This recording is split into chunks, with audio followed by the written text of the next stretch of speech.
It's a pleasure to welcome you to this first NATUREFIN expert webinar. The NATUREFIN project is co-funded by Interreg Europe. It brings together 6 policy-responsible authorities from across Europe. We explore how we can mitigate the adverse impacts of economic and regional development and how that impacts biodiversity and nature in these respective regions.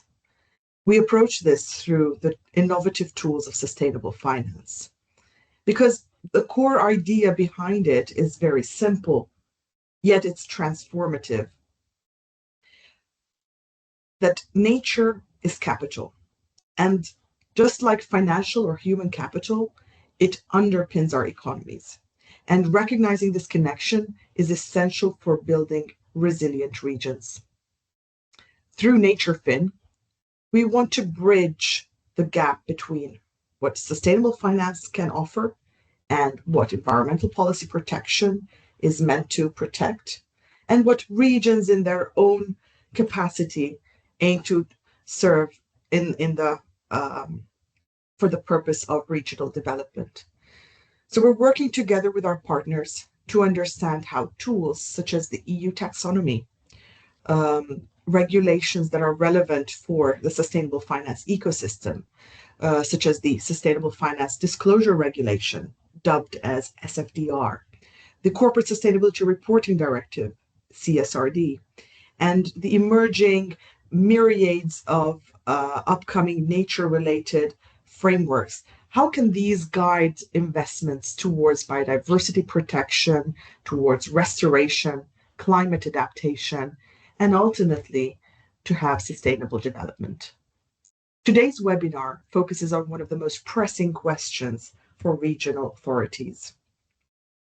How can the EU taxonomy and blended finance instruments be used to mobilize both public and private funds for nature-positive projects? Our distinguished invited speaker will share insights on how these frameworks, how these tools can be applied in practice, affecting both financial institutions, a myriad of stakeholders, and how the municipalities, the regional authorities can apply them.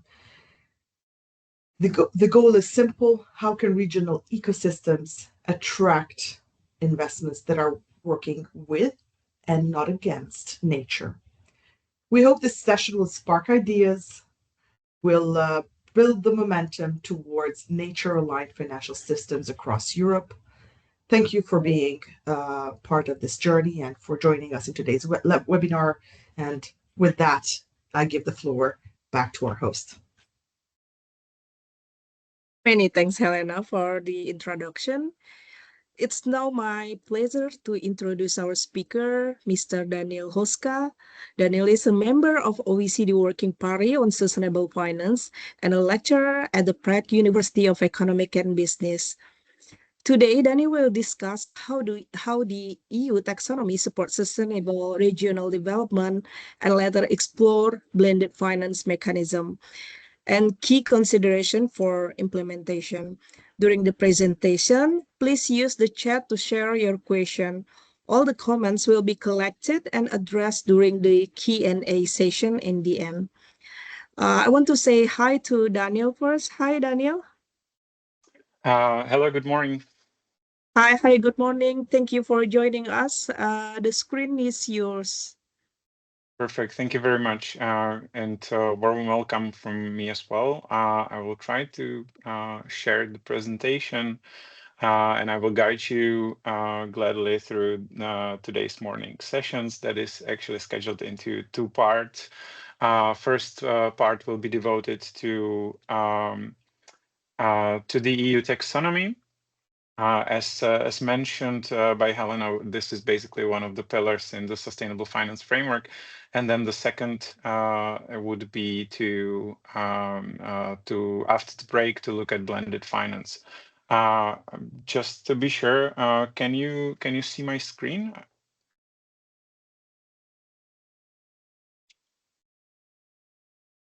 Yes, but it's black. Yeah. Okay, so then let me see. let me see. Okay, so this might work better. All right.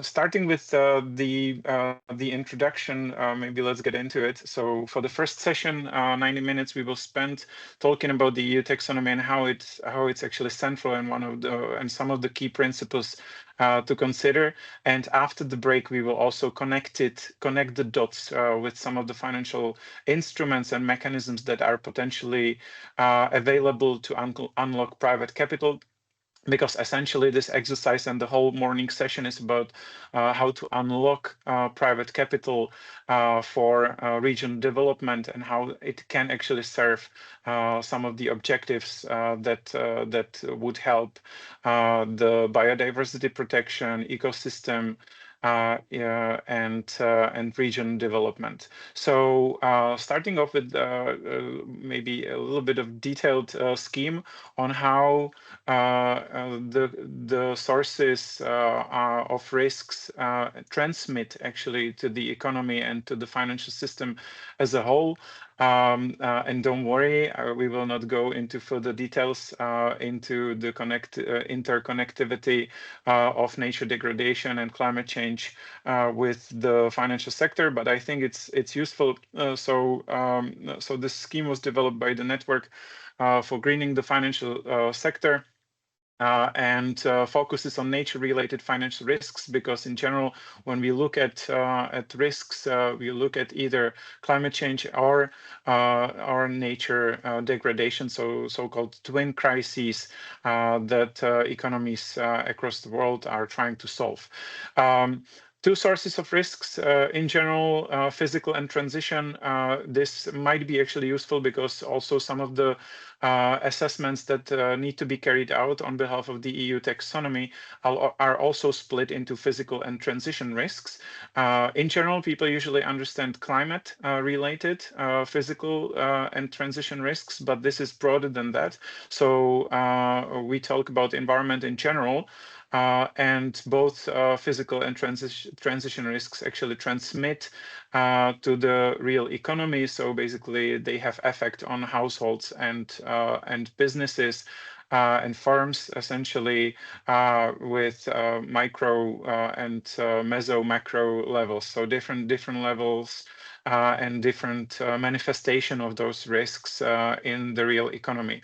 So do not be mistaken, the financial sector and central banks are looking at, and are some of them are very proactive in their stance and carrying out stress testing, not only in terms of exogenous shocks to the economy, such as, I don't know, increase in oil prices, but also different nature related hazards and how they transform to vulnerabilities of the real economy, because that could also pose some systemic risks that central banks are looking at. So it's very much on the agenda for the financial sector, and investors are looking, and institutional investors are looking at ways how to mitigate that risk.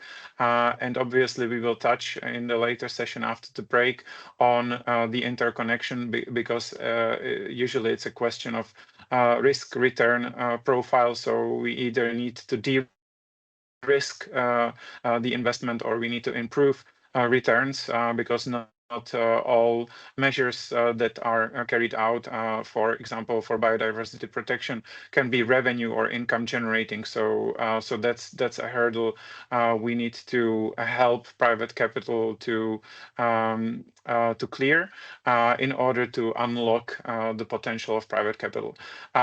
In any way, how to also think about that is that we should always seek ways how to deploy private capital, how to talk to institutional investors, and not rely on be it EU funds or national public funds, because not just because of the fiscal constraint, I will talk about that later, but also it's a question of efficiency.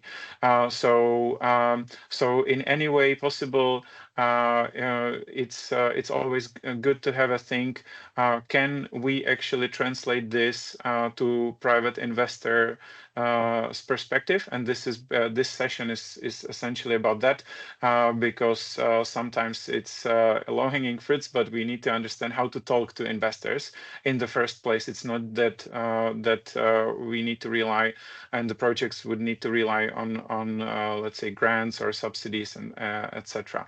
So one of the ways how to talk about that is I'm sorry, Daniel. I'm sorry, yes, Daniel. of course. Can you please put it into presentation mode? Yeah, I would It's like the to, full, but then I think you will the again see full the black screen. screen. Oh, yeah. So that's the problem. I don't know what to do about that. Okay. Okay. Let me see if I can exit slideshow, because I would need to. I have a plugin that I would need to close that I use for students, and I don't know how to turn it off at the moment. So sorry. Or maybe Okay. Anthony would be Yeah, able to present. Maybe Anthony will present. Okay. Yeah, nice. Yes, that's the one. Very Let me see. nice. Yeah, That's perfect. thank you. Thank you very much. Thank you, and sorry for the inconvenience. So one of the pillars, actually, how to think about when talking to investors, and also when looking at some EU funds requirements. I will talk about that later as well. Is to use the EU taxonomy, which is a common language between the projects that are seeking some environmental protection or are trying to substantially contribute to one or more environmental objectives, and also on the side of investors, because at the moment the EU taxonomy is widely deployed. Most of the institutional investors are already reporting according to it for a couple of years already. So looking at all the different layers of the EU taxonomy, it's already unfolded, up and running, and now there are tailored changes to some of the screening criteria, for example, and so on. So what is the EU taxonomy? There is a lot of misconception. It's as you can see here, a positive and negative definition. So it's definitely not a mandatory list. It's a voluntary framework, meaning that indeed some institutional investors, some financial market participants need to report according to the EU taxonomy, so they are very much familiar with the framework. But at the same time, there is no prescribed level or threshold that they need to fulfill. Clearly, for many reasons, because we don't have a full economy a part of the EU taxonomy. We might have sometime in the future, at least with regards to the climate change adaptation objective. But at the moment, it's not an exhaustive list, and only activities that are potentially substantially contributing to the environmental objective are or should be listed and prioritized for the purposes of the EU taxonomy. Then it's not also the rating of the greenness of companies. This might sound counterfactual to some extent, but indeed the substantial contribution level is defined in a way that it's not focusing on the impact side of things. There is a definition of substantial contribution, and then it's a question of how a substantial contribution is defined. We have different definitions. The mostly pronounced one is net zero, but this is clearly only related to climate change mitigation objective. But if you take an example of circular economy, we are looking at a full decoupling of the economic growth from the use of resources. So again, the substantial contribution is measured against environmental objective that is selected for the purposes of taxonomy alignment. And it also does not make any judgment on the financial performance of an investment. Again, not looking at the financial performance, but only reflecting some of the key pillars and key principles of the EU taxonomy. It should be technology agnostic, so virtually that's why it's sometimes difficult to understand what the EU taxonomy is saying, because it does not prescribe a technology. It should actually leave it to the market and to the technological advancement to come up with a solution that fulfills the criteria, but there is no prescribed way. So if you take an example of electric vehicles, there is no way in the screening criteria said that that a technology is prescribed. What is prescribed, however, is a zero tailpipe emissions. So whatever technology can actually fulfill zero tailpipe emissions. So throughout the life cycle, the use phase of the life cycle, zero tailpipe emissions means that an activity would fulfill this taxonomy alignment in terms of substantial contribution, not in terms of do no significant harm. So it's a common language. It's definitely good to know what taxonomy is and what taxonomy is not, because some of the investors might be interested in that. And also EU funds are widely incorporated, and also promotional banks, development financial institutions are widely using the framework to some extent, either full extent or some selected simplifications allowing for more flexibility. But investors such as these promotional banks or even private investors are looking at those pillars, and they can actually understand that. So it's much better. It's a common framework how to communicate what are the efforts and what is an investment trying to achieve. So might actually be a gate to unlocking private capital, but also it is a gate to some pillars, actually, for some pillars of the EU funds as well. Next slide, please.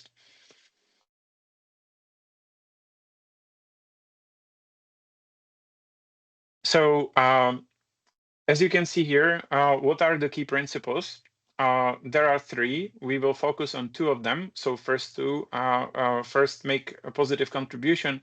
Second, avoid significant harm. And third is minimum social safeguards. The reason why we are not focusing on minimum social safeguards here is that it is not an activity-related threshold, and it is a social safeguards as suggested by the definition. So it's a different set of criteria that a company needs to clear, or an investor or in any sort of investment would need to clear. But the pillars that are related to an activity or investment level and focusing on the environment are the first two. So substantial contribution and do no significant harm. Against which sort of environmental objectives? If you take an example, if you would be familiar with environmental impact assessment, for example, EIAs, this is not a logic that is common. So what the investors think when they talk about environment is 6 environmental objectives. And to claim actually that an investment would be taxonomy aligned, which means aligned with the EU taxonomy framework and the screening criteria, it means that an activity or an investment would clear both hurdles. We have different hurdles, as you can see here. One is the substantial contribution level, for example, to biodiversity protection. And then at the same time, because we are looking at net positive impact of the investment, we need to actually make sure that an investment is not making through some trade-offs. For example, we would have substantial contribution with regards to biodiversity protection, And at the same time, there would be a huge trade-off that would trigger down, that would actually get us into net negative environmental footprint of that investment, which would be absurd if investor would actually award that in sustainable finance framework. So to protect that, we need to have that safeguard for do no significant harm, which means that against all other environmental objectives that are defined in the taxonomy, there are 6 in total, we need to prove that we are not creating and posing significant harm. So we have 2 thresholds. One that is very popular, not just in the EU funds, but also for the national funds deployment, also for the institutional investors, and that is the do no significant harm. You may have heard about initiatives to phase out environmentally harmful subsidies, for example. So this is very much aligned around the concept of do no significant harm, which is an important pillar. And it's also the one that is most time consuming, because if you take an example that, for example, for biodiversity, substantial contribution is just one substantial contribution, but do no significant harms need to be done with regards to every single remaining environmental objectives. And as we have 6 environmental objectives, that leaves us with assessments that are 5 times for each of the environmental objective when we need to claim the do no significant harm.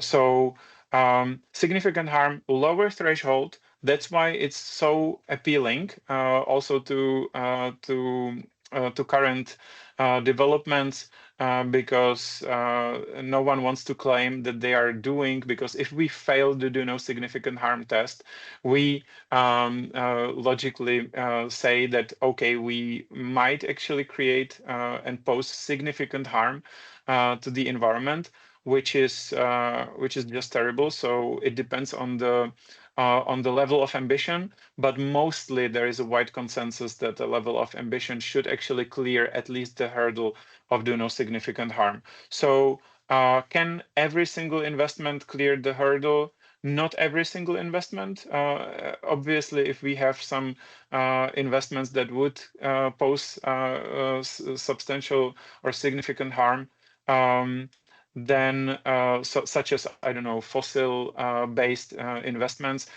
those would be clearly excluded from the sustainable finance framework. They have no place in this consideration, so that would be significant harm. But other than that, if a company or a regional authority tries to pursue some investment project, it's a hurdle that can be cleared with supporting evidence. I will talk about that later, but a starting point usually for the people, for most of the people that would be familiar with the topic, is a legislation. What sort of legislation? Any sort of binding regulation. This could come from operational permit. For example, if we have a stationary some plant that is operating under the Industrial Emissions Directive, and it's in the region that we are responsible for, and we are trying to progress towards less pollution in the region.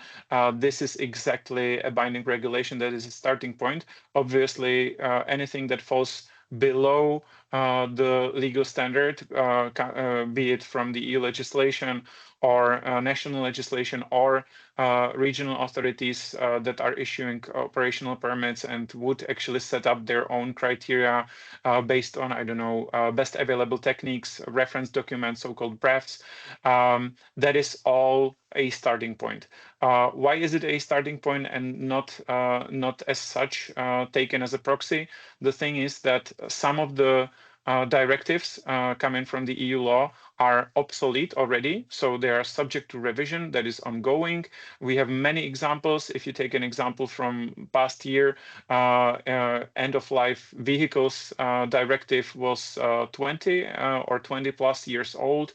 So was it ambitious enough? And given the dynamic element, how we progress towards better protection of the environment, does it make sense to still rely on EU law that was developed 20 years ago? No, it does not. So that's the first thing. Some of the EU law that is being transposed is already obsolete and or might be obsolete. And the second is we are not looking at member state level. So again, on an example of circular economy and recycled targets, it's actually difficult to impose it on a plant level for the envisaged investments, such as the authority would like to deploy a new recycling technology, maybe recycling plant.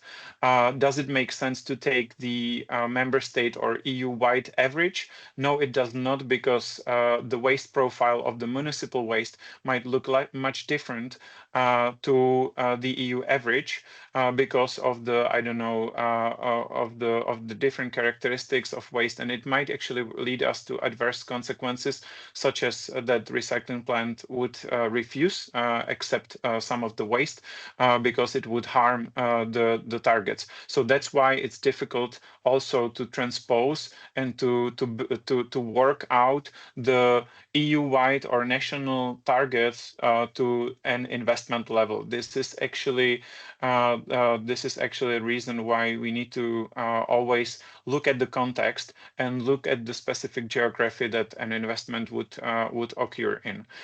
Okay, I think we can move on to the next slide.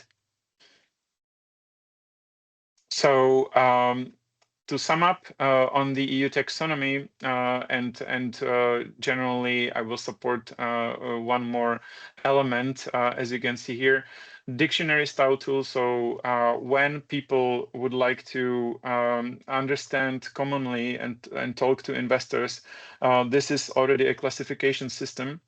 So if we can actually classify one of the investments within the EU taxonomy, that means that that investors can actually very much understand what we are trying to achieve, and they can also classify that as a sustainable finance product, for example, such as, I don't know, very popular for credit institutions are loans to real estate sector, for example, that would work with the net zero and net emission buildings, net zero emissions or near zero emissions buildings.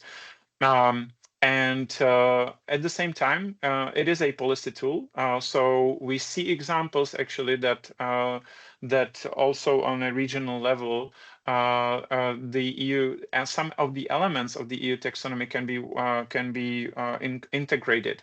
The thing is that, as I've said, and I will also discuss the shortcomings because we need to address the framework as such. So can it be used as a policy tool, not only on a sovereign but also sub-sovereign level? Yes, it can.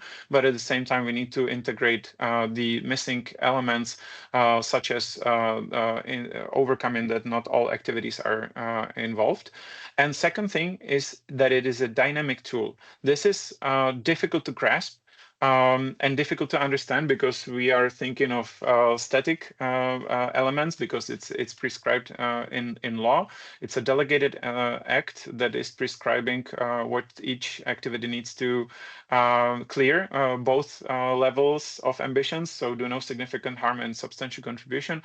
But it is a dynamic tool. So as we progress towards net zero and sustainable EU-wide economy, so also integrating other environmental objectives, this leaves us that we need to progress towards those objectives, and the change cannot happen in a day or in a month. So the progress towards those objectives need to be actually phased in.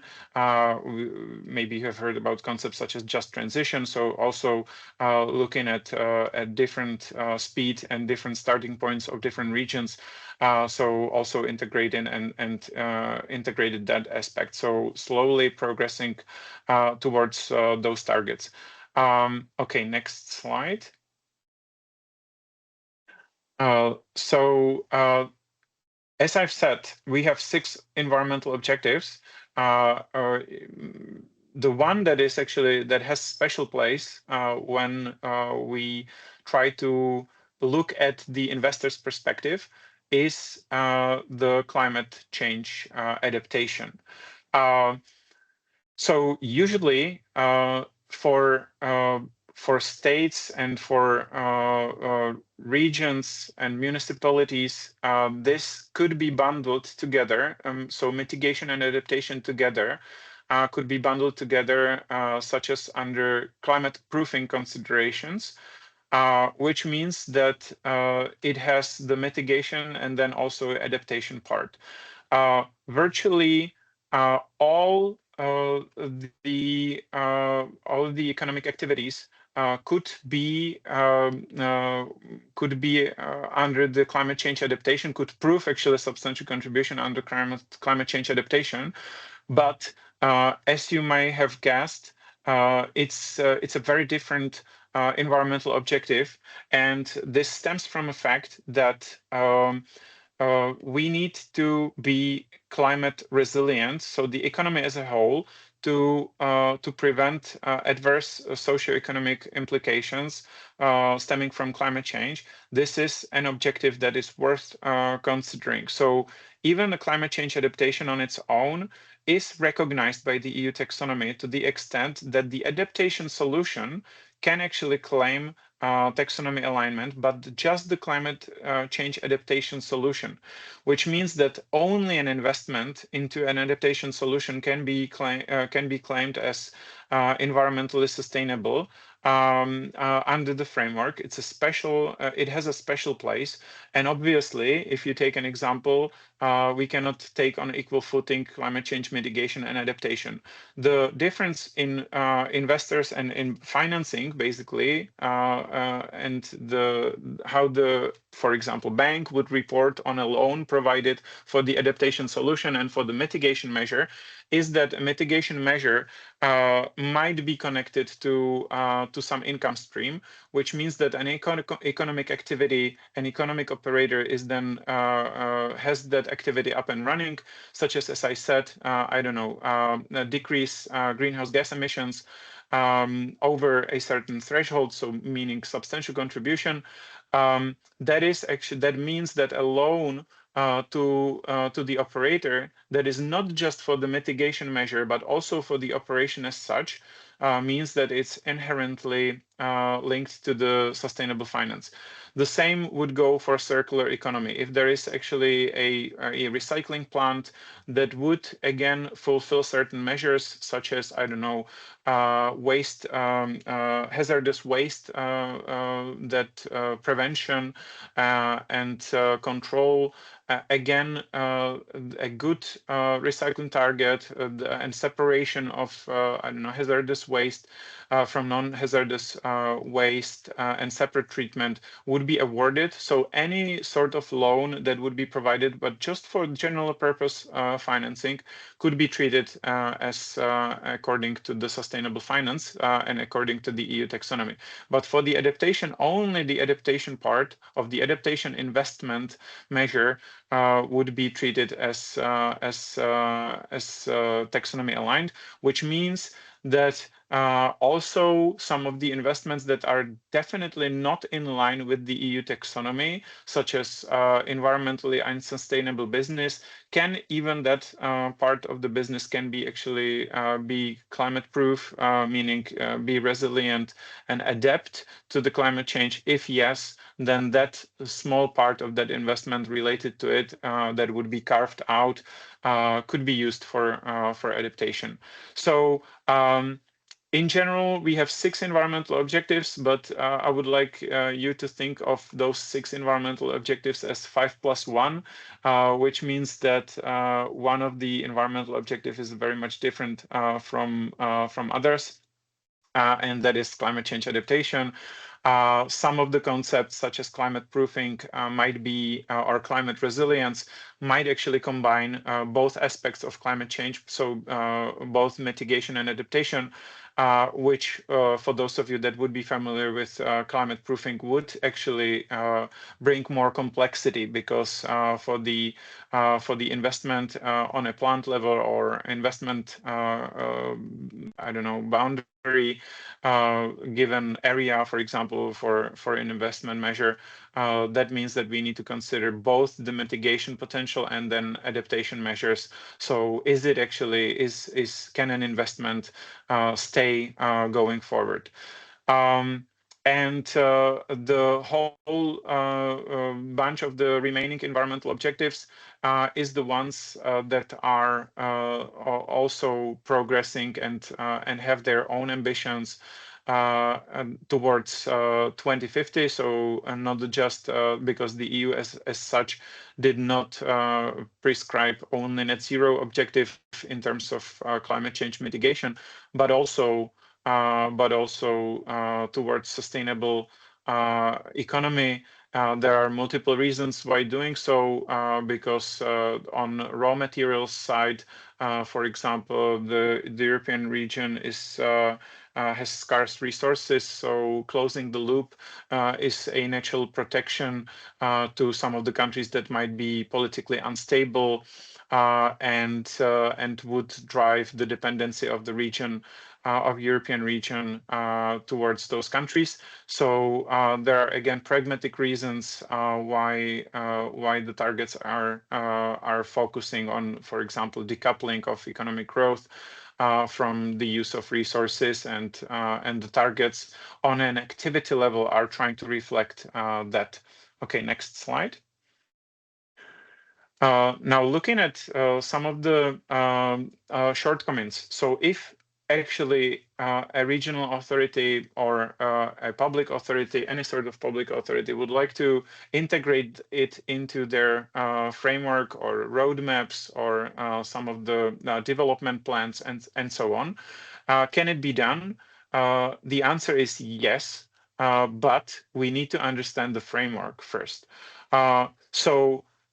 What is actually, as I say, I mean, like the EU taxonomy includes only the activities with potential to substantial contribution to environmental objective, but at the same time, not the converse implication. The converse implication is not correct. So, that means that not all activities in the economy are that with a substantial contribution potential are in the EU taxonomy. There are multiple reasons, as you can read on the right hand side, multiple reasons for that, but the reality is that in no near future there is an option, there is a possibility that potentially all activities in the real economy would be somehow reflected in the EU taxonomy framework. So what the EU platform on sustainable finance did, which were the advisors to the European Commission when developing and adjusting the EU taxonomy, what they did was that they suggested, and I was part of that group on behalf of industry, was that it suggested splitting further the EU taxonomy. So this is a suggestion. Actually, if you would consider EU taxonomy as a policy tool, would like to exploit it, then the question is, box 2 is obvious. I mean, like those are the activities that are currently in the EU taxonomy, but we need to address a few more boxes here. Box 3 is a simple one. I would say we don't need to bother that much about the next one. So simply put, there will be more activities in the economy that would be listed under EU taxonomy. As we know now, for example, mining activities might be included in the taxonomy, then refining activities of some of the non-ferrous metals as well, close to market research and development as well. So a couple of more activities might be actually included there as well. But the thing is that we don't have at the moment significant harm performance. So if you would say, and we would like to conclude, the activity is not in the EU taxonomy, so that means that it's significantly harmful. That is not a correct interpretation. There are many reasons why some activities, and maybe even some activities that should be in the EU taxonomy, are not there at the moment. So we need to address those shortcomings. We will see on one slide later that, for example, Social Climate Fund, which is an EU fund set up by the EU law last year, so being in the process, let's say, of transposition in the EU member states, there are also screening criteria building analogically to current list of the EU taxonomies, also mentioning some of the economic activities and investments that are not in the EU taxonomy, so developing analogical approach to the EU taxonomy, such as for, I don't know, manufacture of tires, so for vehicles. When we would like to build actually some sort of policy document that would drive our strategic priorities, then we need to address the shortcomings. First, box 1, which means we would need to define some of the activities that would be in the urgent need of decommissioning. Those could be exclusion lists. The usual exclusion lists are, as a bare minimum in sustainable finance, are fossil-based or fossil-related investments, and controversial weapons manufacturing and trade. But it is obviously up to the public authority to decide what would be the general list of exclusion criteria. So that would be, let's say, the always significantly harmful activities that we don't have defined as such in the EU taxonomy. We are not saying what is urgently, substantially, or significantly harmful. So the red zone, if you may. And second is box 4, and box 4 is low environmental impact. So sometimes we hear complaints that some of the activities or economic operators are not listed in the EU taxonomy, and they should be. But the thing is that based on the EU regulation, because taxonomy is a regulation, so EU-wide applicability, we have the level set as a substantial contribution. So if an activity fails a substantial contribution test, which means substantial contribution towards at least one of the 6 environmental objectives, then it cannot be under the EU taxonomy logic, and then it cannot be included. So that's the reason why we have many activities that might have actually net positive environmental footprint, but they are not listed in the EU taxonomy because they are not actually on the level of substantial contribution. So again, if we would like to promote the slightly positive environmental footprint, such as, I don't know, some sort of services industry often fails the substantial contribution test. So if we would like to promote that, then again, in a positive way, because box 1 means exclusions that would be applicable for the region and possibly for the strategic approach, how to develop some defined geographic boundary. Then box 4 would be what are the positive approaches towards those activities. Then for box 4, obviously it's up to the definition. Investor, as said, EU taxonomy is not a mandatory tool to invest in. So if we can communicate and if we can overcome some of the general concerns for investors, this could be, and this could fit into a broad category of transition finance, because for transition finance, it's very much relaxed. And if we are saying, okay, we are progressing towards better performance of the environment, given the specific region, for example, given the regional development that we are thinking of, then this might be actually a way to go. Next slide, please.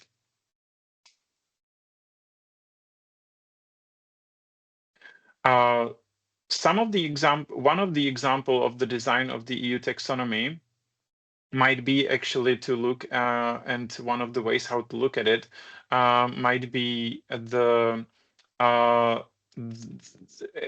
here is an example of a low carbon activity. Low carbon means obviously a connection to the climate change mitigation objective. And as you can see here, here are the examples. So if it's fossil related, then it fails the do no significant harm threshold. So it operates in the red zone. And then there is a white space that is neutral, and the neutral space means that a company is not falling within the substantial contribution threshold, but might actually have some moderate improvements, and those moderate improvements might be acknowledged by an investor, and again broadly fitting into a transition finance space. So failing substantial contribution means failing with the EU taxonomy alignment, which is to some the golden standard, because, for example, the EU green bond standard is very much connected to the EU taxonomy. But at the same time, moderate progress could be actually, so if we are moving up the EU, the neutral space, that actually could be rewarded by the investors. I will talk about it later when we will discuss the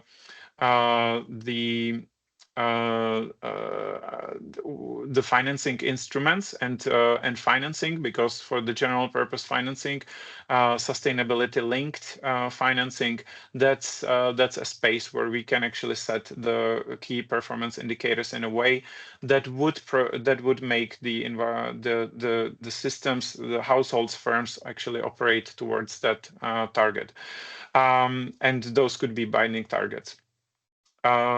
Then again, as I said, under the climate change mitigation, which is a very special objective in terms of the environment, in the EU taxonomy, we have either low carbon activities, but we can also have transitional activities. Some of the states are pushing forward with, for example, nuclear energy.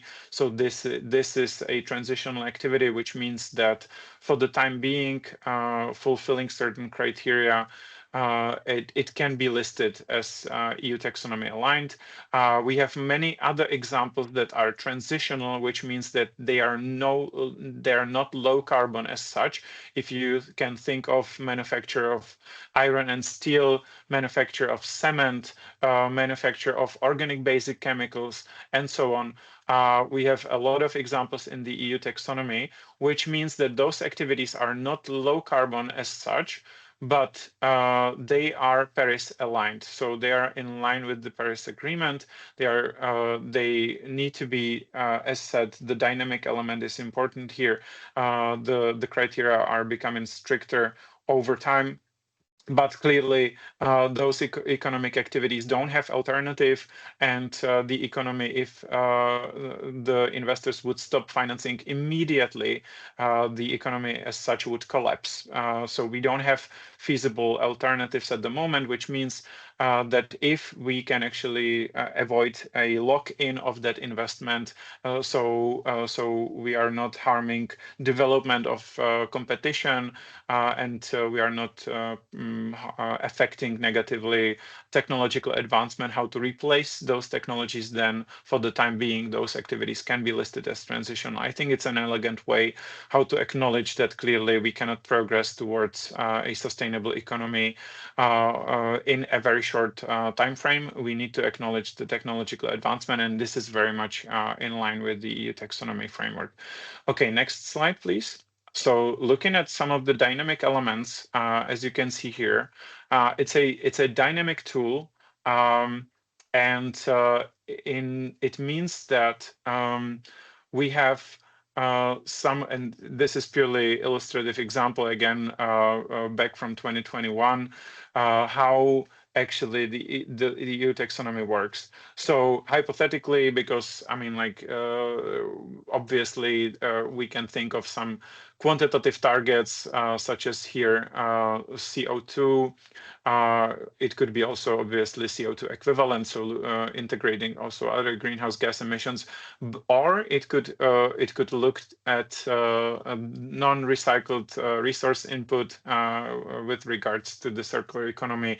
It could look at particular matters, so pollution objective and so on. So you get the idea. But what we are trying to say here is that we have the red zone, which is do no significant harm. Then we have the green zone, which is substantial contribution level, that is progressing over time. And then we have the amber space. And amber space means that it's a neutral space, if you may recall from the previous slide, which means that an activity is operating somewhere in the middle. As I've said, if we want to use the EU taxonomy tool for policy making and how to actually again think of it going forward, this moderate improvement might be actually be recognized in any sort of strategic document on behalf of public authorities. Because if you think of that we have a high emitter or an economic operator in the region with which is significantly harmful to the environment, does it make sense to get it actually from the red zone into the amber space? Yes, it does. We can do it through fines, for example. So through the operating permit and failing to operate according to the currently valid operating permit. Or and there are many ways. Some of you may be aware of it, but Industrial Emissions Directive and the best available techniques reference documents, they actually allow for some flexibility in terms of transposition and operationalization of the best available techniques into the operating permit level. So usually there is a 4-year period of the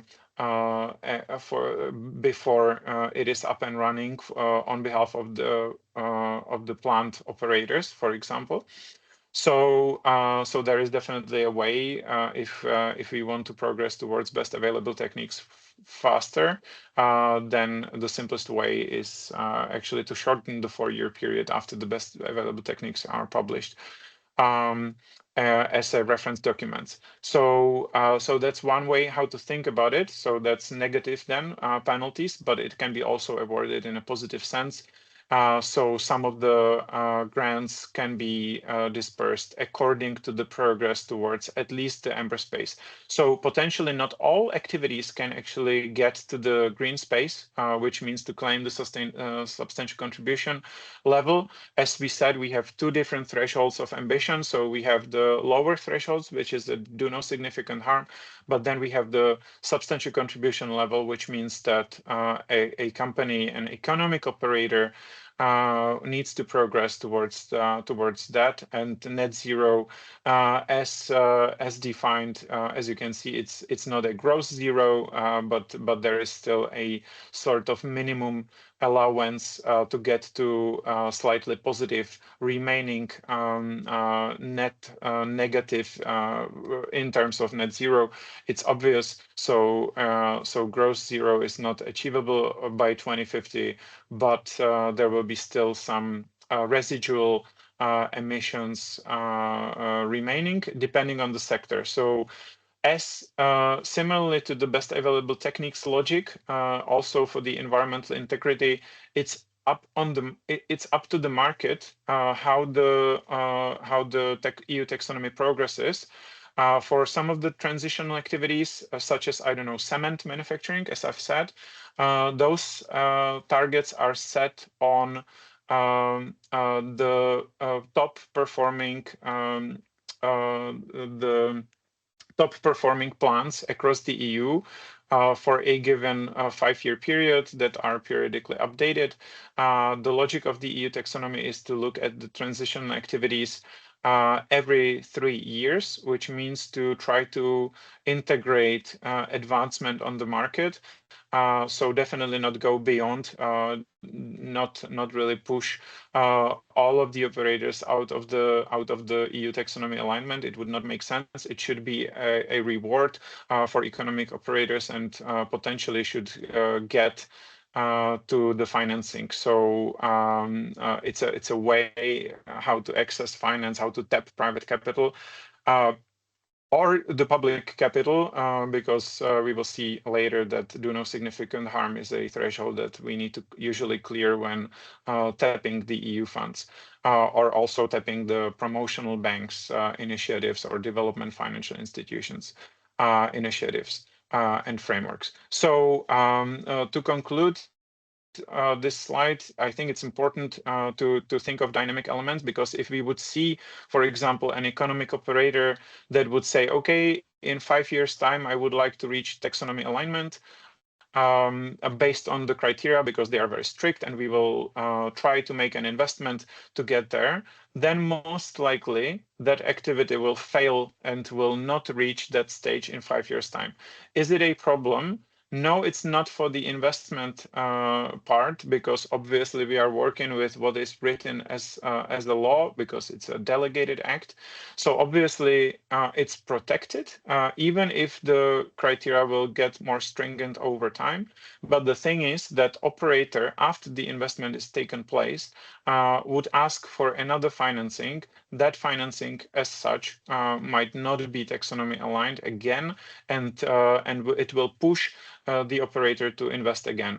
I don't think it's such a problem, to be honest, because operators are used to actually progress and used to invest over time as technology advances.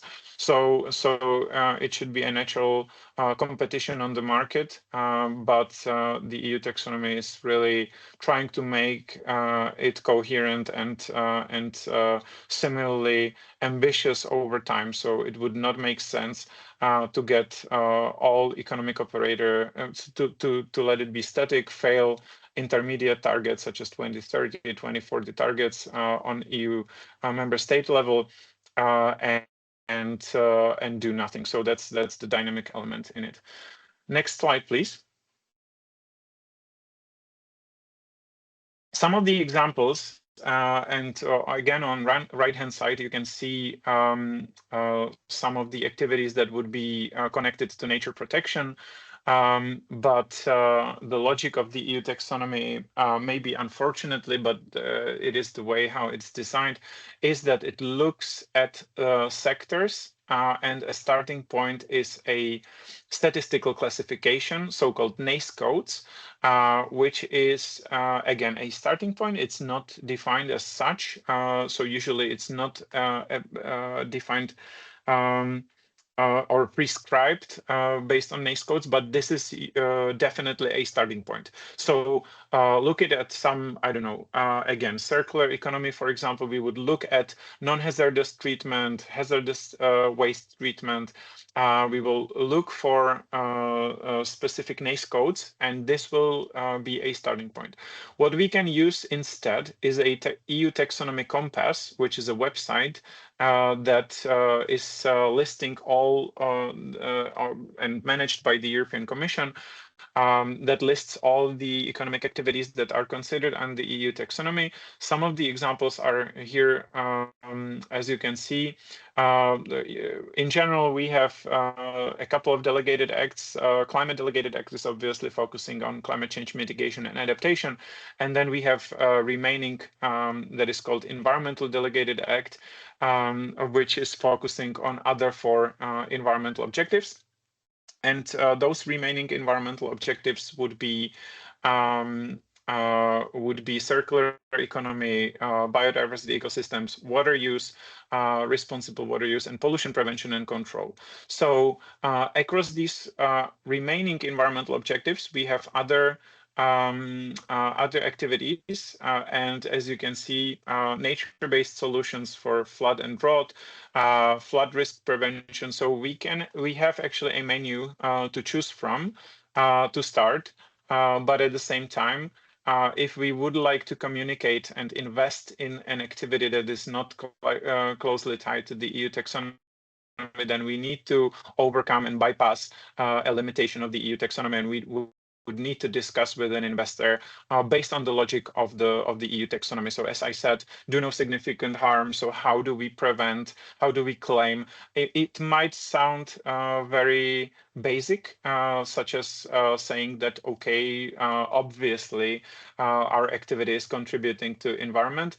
but at the same time, we need to prove also the do no significant harm, as it was said. So also an example of urban wastewater treatment.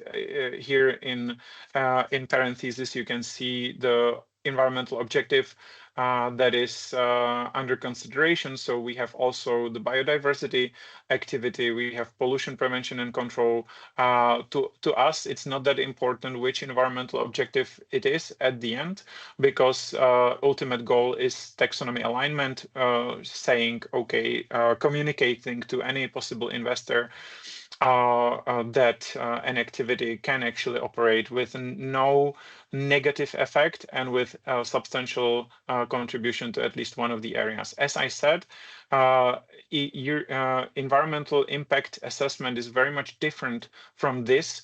So to some extent, you may say environmental impact assessment would say, okay, we are clearing the do no significant harm hurdle, but not really, given the all 6 environmental objectives. We always need to screen it, but it can be a supporting evidence on do no significant harm. But as such, it does not mean that an activity is contributing substantially to the environment.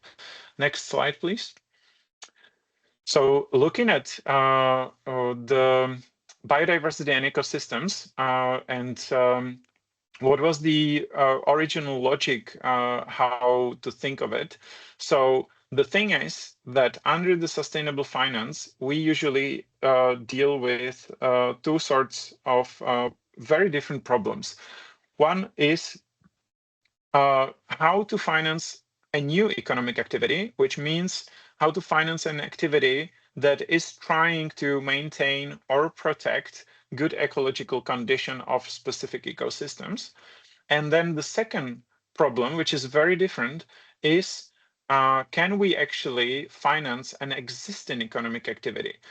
Because from the perspective of sustainable finance, we need to make sure, and both are actually noble goals that should be somehow acknowledged, because if an existing economic activity that is actually protecting biodiversity or developing ecosystems or maintaining or protecting those conditions, if it would cease to get financing, it might actually cease to exist and be operated as such. So that's why also the screening criteria need to reflect the idea behind this. This is very much also pronounced in all other sectors. So if you think of real estate, for example, shall we finance existing economic activity such as existing building?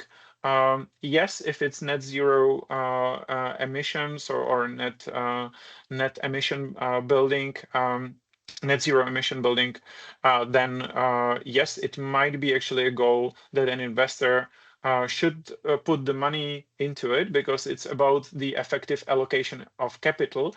And if the money would not be allocated to that investment, maybe they would be allocated elsewhere, where they would actually create some substantial or significant harm to one or more environmental objectives. So it's important to effectively allocate capital towards activities, be it new or existing ones, that actually can maintain or protect or substantially improve the condition of an ecosystem. So this was the original reasoning behind drafting activities that are specifically looking at substantial contribution for biodiversity and ecosystems. As you can see, there is a logic behind it. So this decision tree that would say, okay, if we have unmitigated impact or there is residual significant negative residual impact, then we don't clear the DNSH, so do no significant harm hurdle. And then there is an amber space again, so some sort of mitigated impact. I will get to offsetting later, but generally speaking, under the EU taxonomy, its offsetting is not acknowledged as a goal that an activity or economic operators should pursue, but we will look at a different idea behind how to monetize and how to attract private capital. And then it leaves us for the substantial contribution threshold with a couple of options. First is reducing pressure. So do we actually contribute significantly to mitigating the damage or some negative impact by a previous activity, such as impact legacy? This is also for, I don't know, we have seen on the previous slide a couple of examples of also including remediation of landfills. So you get an idea. Then the second SC2 would be a substantial contribution coming from maintaining sustainable use, and first is conserving or improving state of the environment. So again, very much important objective with regards to the EU taxonomy. Next slide, please. Now looking at and connecting the dots. So when looking at the EU funds, because in some countries this might be actually still a substantial source of how to finance some of the projects. So as you can see here, do no significant harm is forming a condition, conditio sine qua non, which means the necessary condition, but not sufficient on its own to public finance. There was a study on behalf of Director General Joint Research Center, so the European Commission, back in 2023 that looked actually on at the implementation of do no significant harm in selected EU instruments. You can take a look at that. But the thing is that the EU funds are implementing the do no significant harm instruments. It starts to be applied, and the thing is that also in the Social Climate Fund, which is a binding EU law, we see that not only in the recital, so not only in the way how to think of the money or the funds and capital being dispersed, but one of the key principles that is also enshrined in Article 7 is that it shall, so as you can see, a strong wording on behalf of do no significant harm, and it comes back to the original idea of the regulation 2020/852, which is a taxonomy regulation. So do know, as you can see here, there is a reference to back to the EU taxonomy regulation. So when thinking of EU funds being deployed, be it in the current period of 2021 to 2027 cycle, or the upcoming multi-annual financial framework, so considerations after the starting as of 2028, so for the next policy cycle, I think it's clear that do no significant harm gained a lot of attention. Is it being applied in the same way as it is in the EU taxonomy regulation? It might not be the very same way how to approach it. And the reason behind it is that the funds are dispersed according not to the EU economic activity level. So EU taxonomy is very much looking at the economic activity / investment level, so individual assets. but obviously EU funds being deployed are looking at a different perimeter of that investment. It can be a land, it can be a specific plant, for example, it can be a specific project. So it's not following strictly the logic behind that.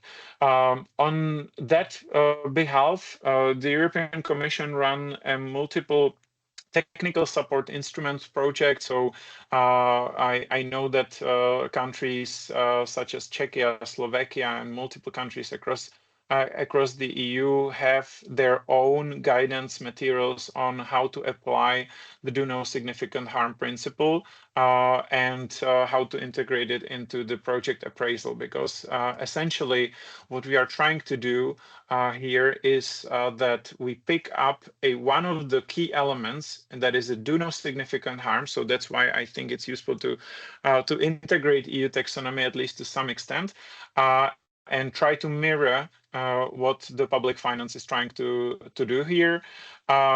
Then obviously the thing is that it also remains very much important for private capital as well. So not just for public finance, but also but when talking about public finance, also what I mean are national development banks or promotional banks, development financial institutions, sub-sovereign public capital, such as, I don't know, municipal bonds deployed. So those kind of frameworks are trying to integrate do no significant harm principle into the decision making, and possibly some of the elements allowing flexibility, because this is a voluntary tool. So we can select key principles or key aspects that we will look at, and to some extent also substantial contribution level. So there can be a simplification in terms of how flexible the conditions might be. But what I have seen, also private investors such as credit institutions are applying EU taxonomy, not maybe to the full extent for some sectors, but allowing for some flexibility, but definitely building around key concepts such as do no significant harm. So public finance, I would say that broadly speaking, are very much taking up the do no significant harm principle because it's attractive. As said, do no significant harm means that we can actually create some sort of environmental harm, but no significant harm. So that's why it's so attractive to claim, okay, we at least fulfill the minimum level of ambition in terms of environmentally harmful subsidies are forbidden or phased out, and so on. So that's one of the key principles. And then the second one, substantial contribution, obviously up to the specific conditions. If we are trying to deploy private capital, usually a substantial contribution, at least to some extent, or some moderate improvement over the do no significant harm might be definitely relevant. So that means that those principles can be tailored and again integrated to some extent. Next slide, please. So when looking at how the EU taxonomy can move and help actually financing some of the regional developments, it's a difficult question that that we have some success stories, right? But the thing is that we are looking at private capital. We will talk about that in the next session, because the thing is that can we actually make it attractive to a private investor? In general, we can finance either through bonds. So one of the examples, obviously, that has some success stories already, and I will talk about financial instruments such as bonds later after the break, but some of the development financial institutions or sub-sovereign, such as region in different member states, or even municipal bonds that are focusing or promoting some environmental characteristics. There is one of the ways how to look at it. In general, bonds could be use of proceeds. So use of proceeds, green bonds, such as the EU Green Bond Standard, that means that we are ring fencing money, the proceeds for a given investment project. This might mean some more paperwork, such as, I don't know, allocation report, impact report on what was done with the money. But ultimately, it's a question of transparency. So an investor is safe to understand that money can be only used and, as I said, ring-fenced for a given investment project, or at least given area that fulfills some of the criteria defined by the prospectus. So, which is essentially a contract, a term sheet between binding between an investor and issuer. So this can be one way how to look at it. There is a huge appetite actually in this direction. So are green bonds popular? Yes, they are. Are only the EU green bond standards popular? No, because EU green bond standards, such as the ones that is defined by the green bond regulation, that is a very ambitious framework that is strongly built around the EU taxonomy. Which is again a voluntary standard that can be that is signaling high environmental ambitions of the issuer. But to also other aspects, there is a huge appetite on behalf of investors to purchase those kind of environmentally sustainable bonds.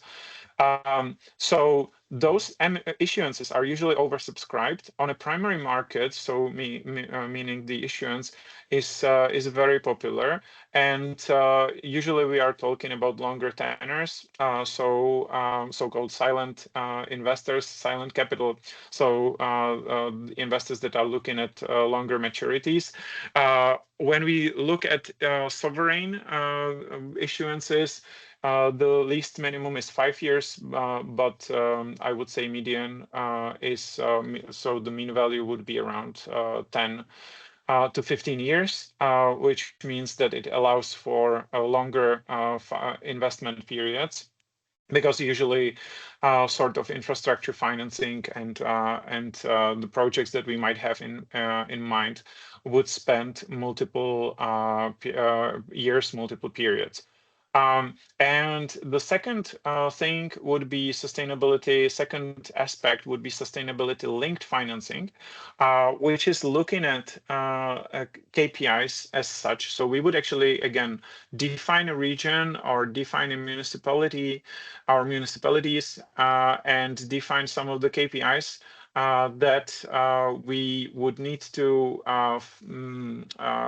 fulfill on a general level, and it's up to us how to get there. So either we would say, okay, use of proceeds would be such as, I don't know, we are investing into this sort of modern recycling plant, or second, we would look at sustainability linked financing, which is in this municipality, we are looking at recycling target improvement, I don't know, 7% year over year. And this is a KPI that is binding for us. And if we fail, we would pay some fine on top, such as step-up coupon upon failure of meeting stated KPIs. So again, communicating our efforts, and if we would fail the effort, then we would pay on top. So can be actually a way how to deploy private capital. Obviously, mostly suitable for larger issuances because of the administrative side and some of the burdens that might be connected to also allocation and impact reporting. And then the second idea, and these would be the last two slides before the break, are on the nature credits. So maybe on to the next slide, please.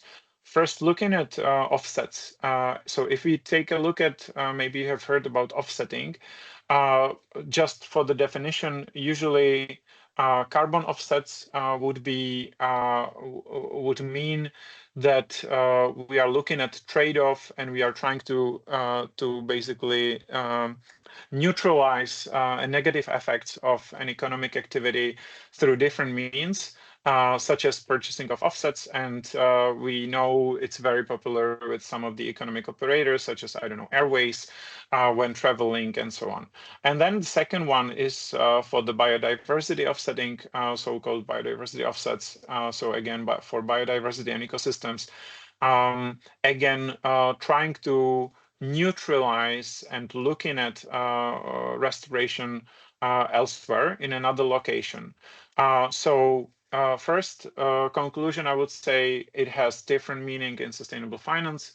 At the same time, we can think of carbon offsets, we can think of nature or biodiversity offsets. There is no common definition, and it's not regulated, which poses a lot of problems, honestly, in terms of certificates, in terms of potential greenwashing.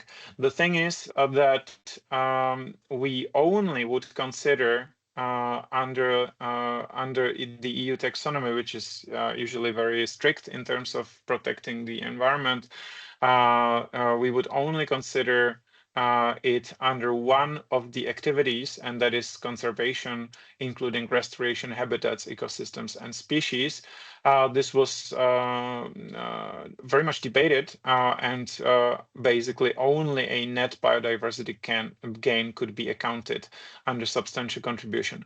So in general, offsetting is not considered suitable under the EU taxonomy because it's the last step of mitigation hierarchy. That's why we have this net zero target by 2050. So basically there might be actually a need to offset it, but it's only as a last resort. So if we cannot actually get to the gross zero, then a net zero is the last step, how to neutralize the still negative effect by 2050. And this analogically could be applied the same way on the offsets, such as for biodiversity. So criteria for offsetting, what would be the criteria? As you can see, there are some aspects on what to look at. So some of the restoration activities could be actually considered, but not under the EU taxonomy. So it's all about the transparency and all about the third-party verification process, meaning that this is clearly additional, permanent, verifiable, enforceable, and with reasonable transaction costs. So the problem is usually, and that's why it's usually subject to greenwashing, usually does not lead to the consequences it should lead in theory. So it does not neutralize fully the effect of economic activity, which means that only if we can actually say, okay, it's additional, permanent, and so on, that is something that could trigger the offsetting. So again, it's the last step of mitigation hierarchy, and so that's why the European Commission is not really looking at carbon offsetting as a market. It is looking, however, at the carbon removal and carbon farming. So there is a regulation looking in the direction of carbon markets, so setting up some of the carbon markets, but only not really trying to offset and neutralize the effect, but looking at how to monetize and how to activate private capital, making a business case, and how to actually monetize this option. So onto the next slide. And as I said, this is the last slide before the break. So nature credits. If you are considering nature credits, this is definitely something to keep an eye on. Some of the success stories will be built around nature credits. So similarly to carbon credits, this is for other than climate change objectives. And we have a roadmap that was published, I think it was July this year, from the European Commission. So roadmap towards nature credits. A lot of things will be happening, and the idea behind it is, and I think that those of you that worked on some nature restoration and protection projects, the thing is that it's heavily subsidy dependent. Usually the reason behind that is that it's not generating sufficient or not at all income stream. So here we need to be pragmatic. Can we actually, and this is the idea behind it, can we actually create a market that would allow trading on nature credits, which means that can we actually make an investment into nature positive actions? Do nature credits overlap with offsets that were mentioned on the previous slide? Yes, to some extent, they might actually overlap, but the focus here is very different. So nature credit is a way how to think of some sort of monetization towards a private investor. So can we actually, again, claim a substantial contribution, so be it awarded under the EU taxonomy or not, or can we actually build a market that would trade, so there would be a hypothetical virtual unit that would say, okay, we are making a positive impact, because as I said, under the EU taxonomy framework, we are not strictly speaking looking at positive impact on the environment. It's a bit of a different approach. Substantial contribution is defined differently than creating positive impact. But we define it as a substantial contributions towards one or more environmental objectives. But here, nature credits might be actually a way how to unlock private capital. And so the public authorities would look into, and some of them are already looking into the direction of, can we actually make a system that would be verified, that would be transparent, that would prevent greenwashing, would have some strict criteria? Can we actually make that tradable, and an investment would be somehow looking at the nature positive actions that an investor can reflect? So some of the institutional investors might be actually willing to put the money into it. We might need to connect it with blended finance, so we might need to blend it with public capital. Obviously, that's a question of minimum concessionality and other principles I will talk about after the break. But I think it's interesting to see those ideas being developed. So not just for the carbon credits. There are definitely lessons to be learned from the functioning and failures of carbon credits at the moment, because obviously it's a subject to greenwashing as well. So there are lessons learned from those ideas, but it could actually unlock a necessary and needed capital to the environment. So I will stop here. So maybe I will open the floor to some of the questions. Over to you. Okay. Thank you, Daniel, for the insightful presentation.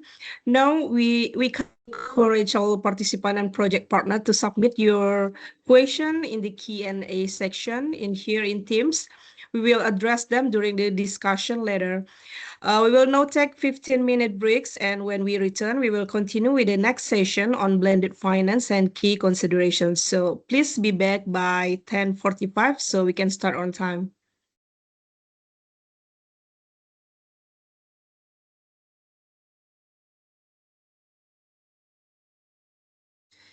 Okay, because it's already 10:45, I think we can start the second session.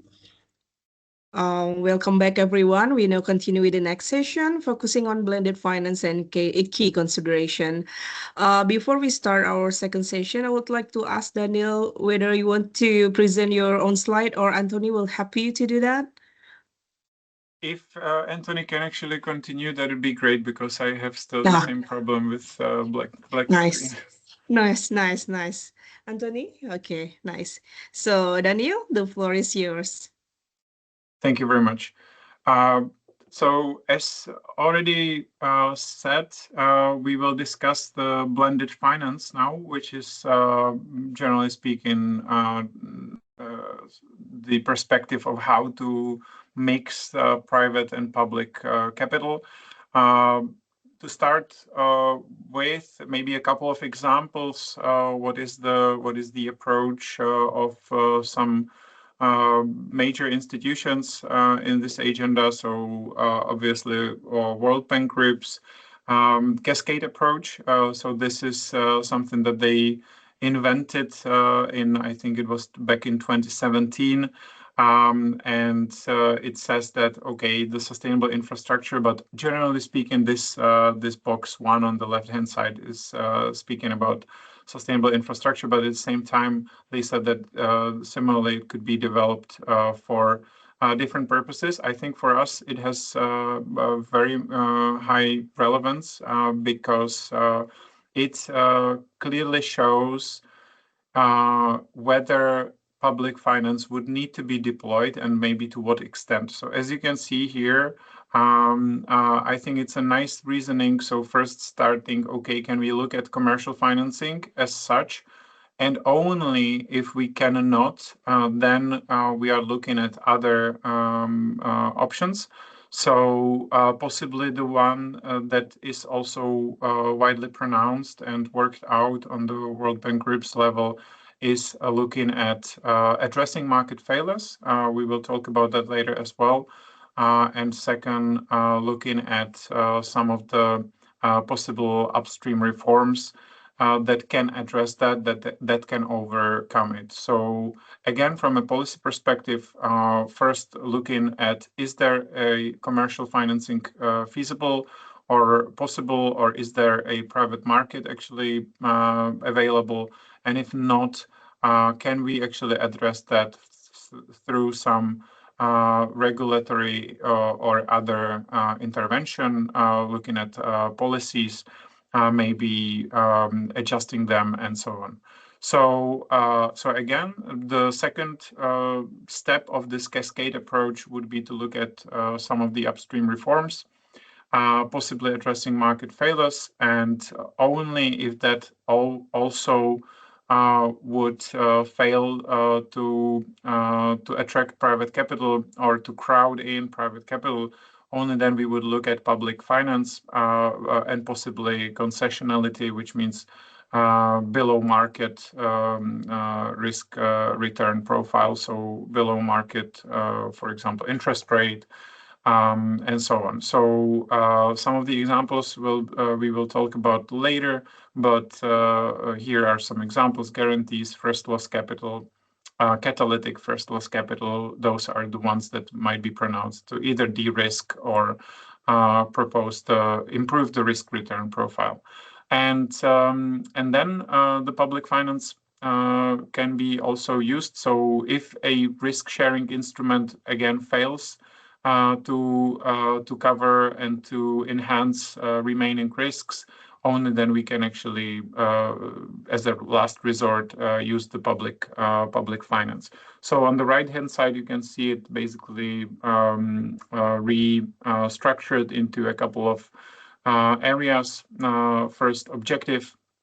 That's the maximization and how to maximize mobilization of private sources, but I will talk about that later. It's not a sole goal, and it would actually lead us to some adverse decisions on how to allocate the capital and what to prioritize. So it's actually one of the objectives, definitely mobilization of private sources, but at the same time, we need to finance some development goals.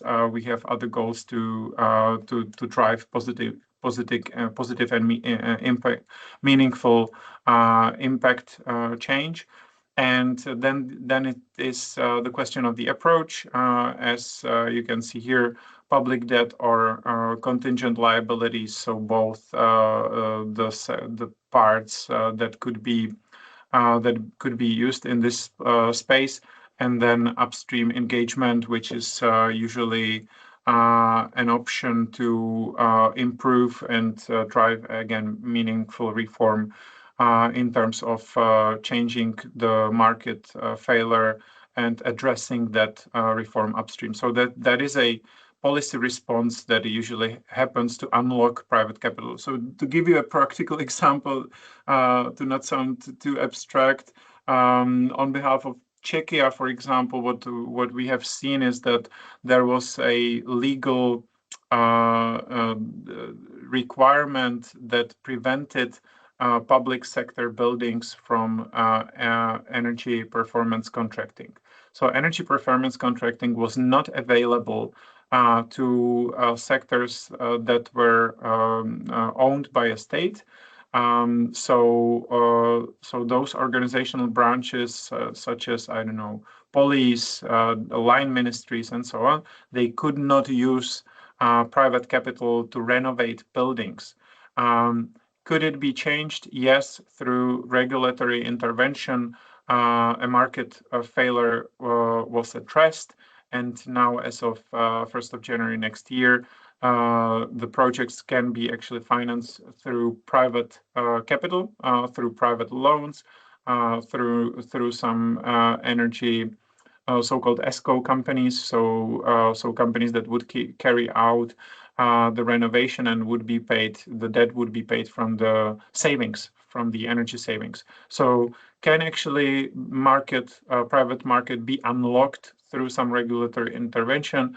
In some cases, yes, we don't need to subsidize that sector, or the subsidy would not, the concessionate financing or subsidy would be needed to a lesser extent than if the upstream reform would not happen otherwise.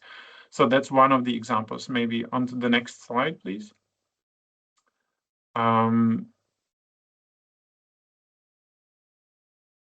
Yeah, the blended finance efficiency.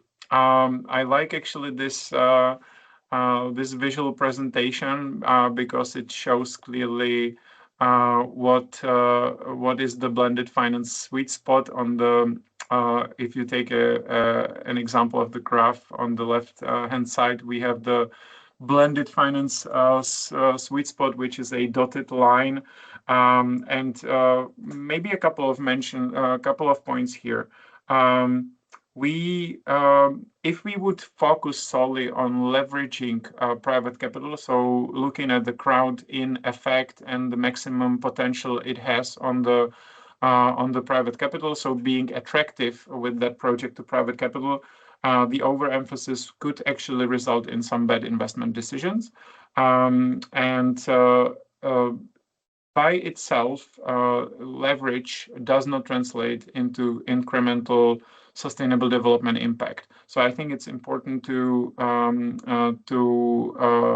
keep that in mind, because it can actually omit the fact that there is substantial and likely incompressible portion of development goals that would need financing, and that they would relate to public goods and social transfers. So this is why the overemphasis of crowding in private capital, and we will talk about some of the principles developed by the OECD. I think it's important to keep that into to put that into perspective, that we have more than one conditions.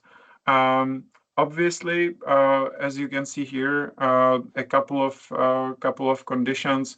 First, net social returns are positive. The principle here is that the private returns, the private returns are a subset of social returns, which means that by definition, when we look at positive externalities in general, that means that there are positive externalities also on the company's level. If there are negative externalities in total, that means that private returns are offset by more negative externalities. So private returns would be higher than the the negative externalities produced by that good, which is, I think, an important acknowledgement. So one of the first conditions, definitely important for our consideration here, is looking at the. Sorry, I went off. Can you still hear me?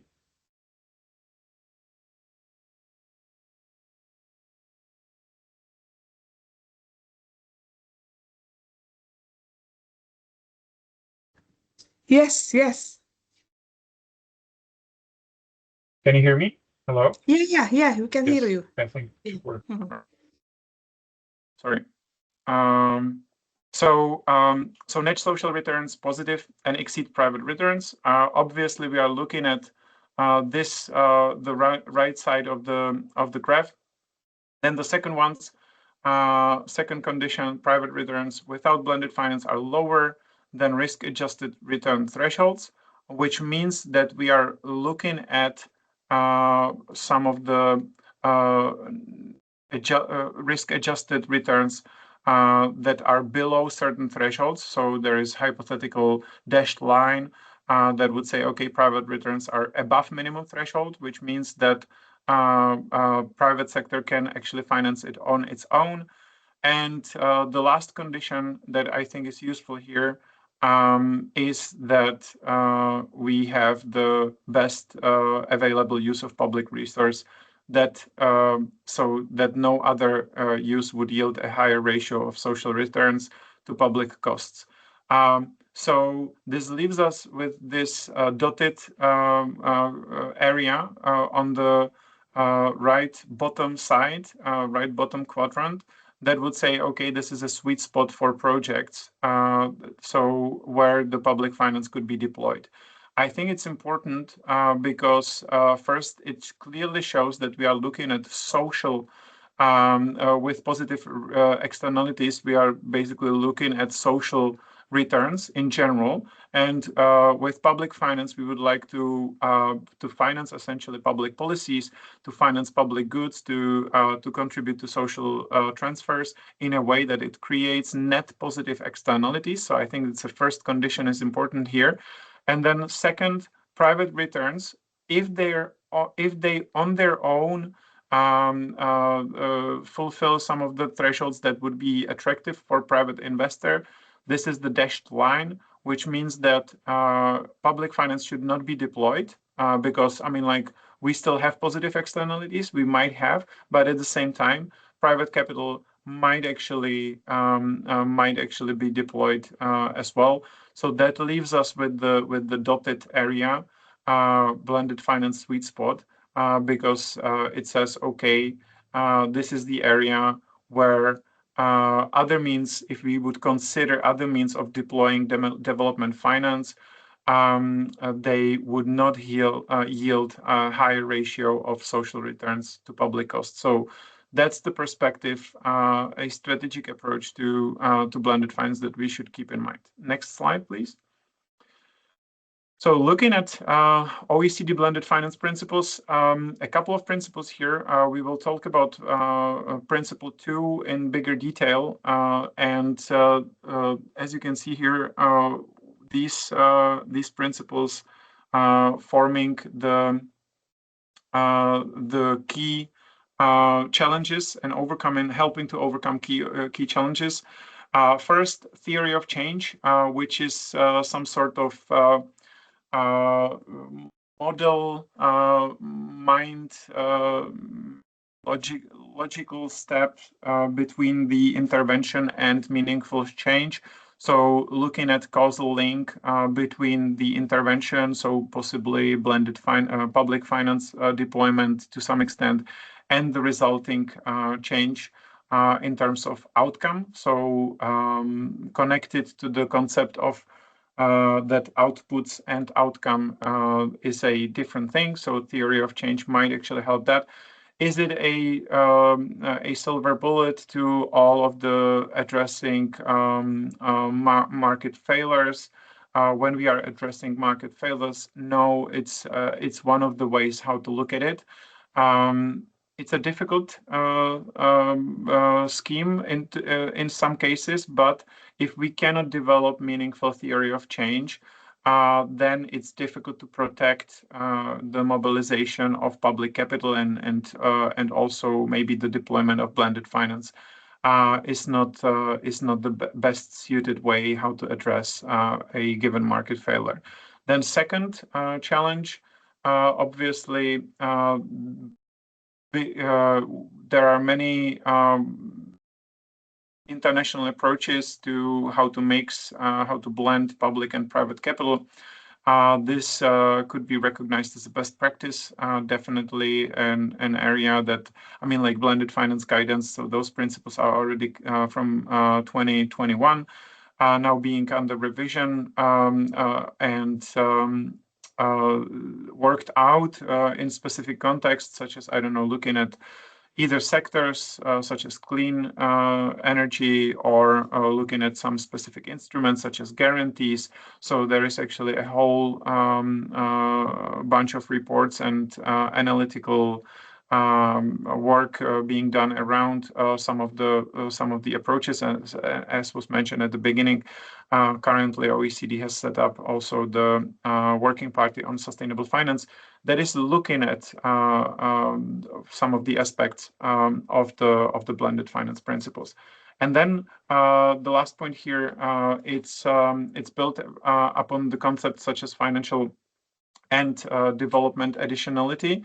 So if you think of it again, then the question is, can we actually develop the additionality as one of the principles? Because, I mean, like if the public finance would not be deployed, if the financial transaction would happen anyway, so financial additionality in this regard would refer to transactions that are extended to an entity which cannot obtain finance from the private capital market, which means that cannot obtain finance as such. So on a binary scale, can we actually finance that or not? And second is about the volume that we also consider under financial additionality, which would be the scale of the extension. So is there an additional capital deployed with similar terms or quantities and for similar development purposes? And the second here aspect is on development additionality. As you can see, the definition here, development impact of the investments that would not have occurred without a partnership with the public capital. So both financial and development additionality closely intertwined, and some of the principles are very much looking at those interactions, be it principle number 5 or principle number 1 that would say, okay, we need to anchor it in the development rationale. But in general, it could be said that those interventions need to have both development and financial additionality, which means that the finance should not be deployed if it cannot create additional development impact, or if the same development impact can be achieved without the blended finance intervention through existing public or private financing channels. So could there be some trade-offs between the extent of these additionalities? Yes, but the primary objective, if the primary objective would be high mobilization ratio, this may result in a focus on this intervention on more established markets, but there could be also a focus on different ones. Then very briefly on other, as I said, development rationale, again, looking at market failure, and design blended finance to increase the mobilization. This is the one principle, single principle that is mostly pronounced. So we will look at that in bigger detail, and then looking at verification. So how to verify meaningful progress and how to actually verify that it is according to the stated principles. Next slide, please. So when talking about how to design blended finance, so if you think of, as I said, development and financial additionality, we are looking at a couple of core principles here. So let me expand on that. First core principle and we are talking about principle number 2. So as you can see, principle number 2 very much designed around development and financial additionality. So looking at additionality, development additionality, scale, scope, market creation, etc., which means that we are looking at the principles that would allow addressing market failures, but while at the same time avoiding market distortion. This is best achieved that we start with development rationality, development additionality, which is trying to determine development objective, and then additionality and theory of change. I will have a slide about that later. And then moving on to financial additionality, as you can see, step 2, identify the financing gap that we are trying to address. This can be high level, to be honest, because if we consider some environmental objective or some regional development project, it will be difficult to get financing through a single channel. So we are trying to identify the financing gap, not in general, that might be really huge, but at the same time, the one that would be project related. So can we actually address that through a single or a pipeline of projects and get that into the project appraisal? Then on step 3, identify market failure. As you can see on the below, I have noted and listed a couple of market failures as defined by the OECD and this principle 2, how to design it, because type of market failure can be either, and we will take a look at it later, can be either through the public goods or positive externalities that we are trying to address, because obviously positive externalities by definition are not acknowledged on the market. These are classical market failures. So possibly in terms of social returns, if you take the previous, if you keep in mind the previous graphics on the blended finance efficiency, I think this is an important market failure that could be addressed. And then how it could be addressed, we will look at specific instruments that are mixing the subsidies and financial instruments. So it's either viability gap that would need to be closed through public capital, or we are looking at return enhancement or results-based payments, which means that we are trying to really improve the market failure on that behalf. Second type would be inefficient information. So again, how can we address that? Usually it would be some sort of de-risking, because if there is inefficient information, that means that it's a market failure on a private investor's behalf, because that is affecting the private capital mobilization and deployment because of the inability to price that and integrate it into the risk assessment, which means that a private capital might not be deployed because of the high inherent unmanageable or undefined risk. Then structural, so basically, again, you can see potential incentives through concessional finance, and it already leads you to specific instruments, such as in this case, it would be a guarantee, for example. So this is part of the, but it's a response to a specific market failure. Then structural market inefficiencies, again, what could be addressed? A couple of ideas here. So possibly when a sectoral pathway towards a transition is affected, might be a couple of instruments and potential incentives through some of the instruments deployed. First mover challenges, such as when we are talking about new technology, first movers, that is inherently high risk, potentially high return, but we need to de-risk again. How to de-risk, either through some equity investment, because it might be an innovation which might not need that much of a capital to start with, to kickstart, maybe so equity investment, or it could be some sort of mezzanine financing, first loss capital, and so on. High risk profile, obviously, again, response is clearly showing that we need to address de-risking, because we need to get it based on the normal expected risk-adjusted returns. So again, looking at risk-return profile. Some of the core principles here: ensuring additionality, to sum up, leverage based on context and conditions, deploy blended finance to address market failure. So if we would stop shortly about the so I think we have covered additionality, but again, looking very briefly at a second and remaining core principles. So leverage based on context and conditions. What are the context and conditions? Usually it's defined by a couple of drivers. So the design is usually anchored in the transaction-specific development objective and context.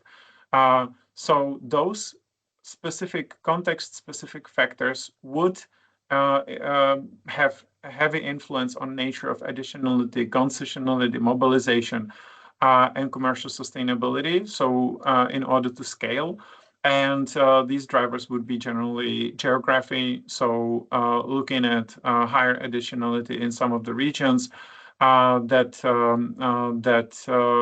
would inherently bear a higher, might have actually higher risk profile, which means that it would substantiate a higher share of concessionality, and possibly also result in lower mobilization ratio. So that's why the focus on the leverage. So what is the leverage ratio is not a single most useful KPI here.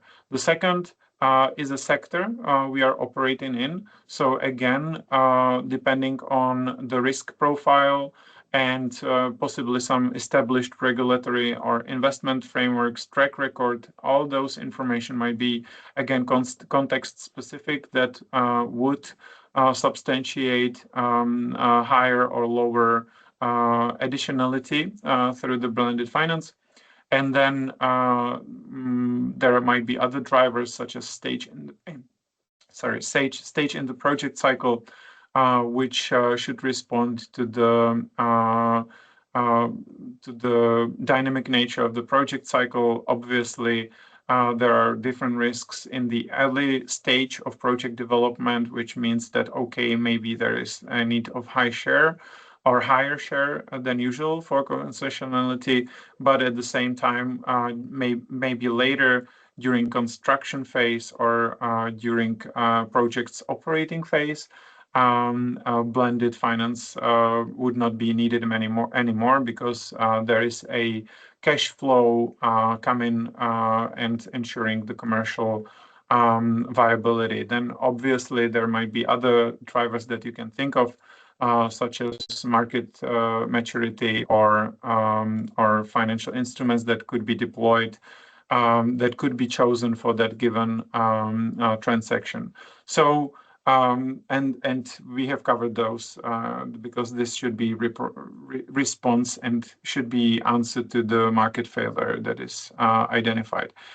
Then then the third principle on the blended finance, that is addressing the market failures while minimizing the use of concessionality. So obviously, we are trying to address market failures while at the same time avoiding market distortion. I think this is difficult task. It's very difficult in developing the development objective and looking even at the rationale and at the intervention. So those that are the main motivation, I would say, to sum up basically the table, as you can see on the left-hand side below, is that we are looking either at market failures that are stemming from the public goods as defined as a service from which we cannot actually, because it's those definitions of externalities would be for public goods non-exclusive and non-rival, which means that they can actually cause a market failure because they are inadequately priced because of that. And then it would be the externalities, be it positive or negative. I think that market prices usually do not take that into account. So that's why we have the market for carbon, such as ETS scheme, that is actually trying to price in this sort of negative externalities. But at the same time, when looking at social returns, we are looking at how to improve commercial viability of also the projects that will have positive externalities, such as infrastructure projects and obviously biodiversity protection and prevention of nature degradation. And the last market failure in this regard would be information asymmetry. Again, could create a barrier to market development, but it could also create a barrier to financing. Then in terms of market inefficiencies, because we are trying to not just address market failure, but it could be also a market inefficiency. So there is not sufficient market does not scale. Then the logic here would be, can we actually catalyze market? Can we actually, in the case of first mover, can we actually kickstart and decrease the access to financing and decrease the risk profile, because we will develop a success story around that? Or can we actually think of different inefficiencies, such as can we make the project so-called bankable, which means that we need to provide some feasibility studies, environmental or strategic impact assessment, and potentially help the project in terms of technological guidance and the project preparation phase. So can the preparation financing, the project preparation can be actually financed through some reimbursable means, which is also some aspect of how to design a financial instrument. And then avoiding market distortion, I think it's a question of, can we actually make it concessional in a way that that it's neither a source of additionality, nor necessarily a requirement to mobilize commercial finance? So how can we actually overcome this barrier? And at the same time, I think it's important to bear in mind that avoiding market distortion is a key objective of blended finance. Then the last point on commercial sustainability, it's one of the last definitely the last key core principles under the mobilization aspect, and this is looking at, can we actually coordinate blended finance transactions with according policy reform, that there is actually a commercial viability going forward.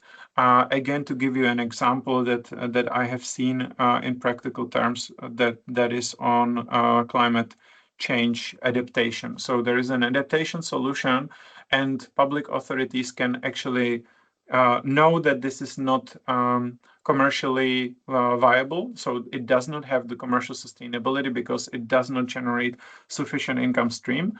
But at the same time, can we actually tie it together with another aspect of the project, such as that is addressing some infrastructure, such as, I don't know, public-private partnership.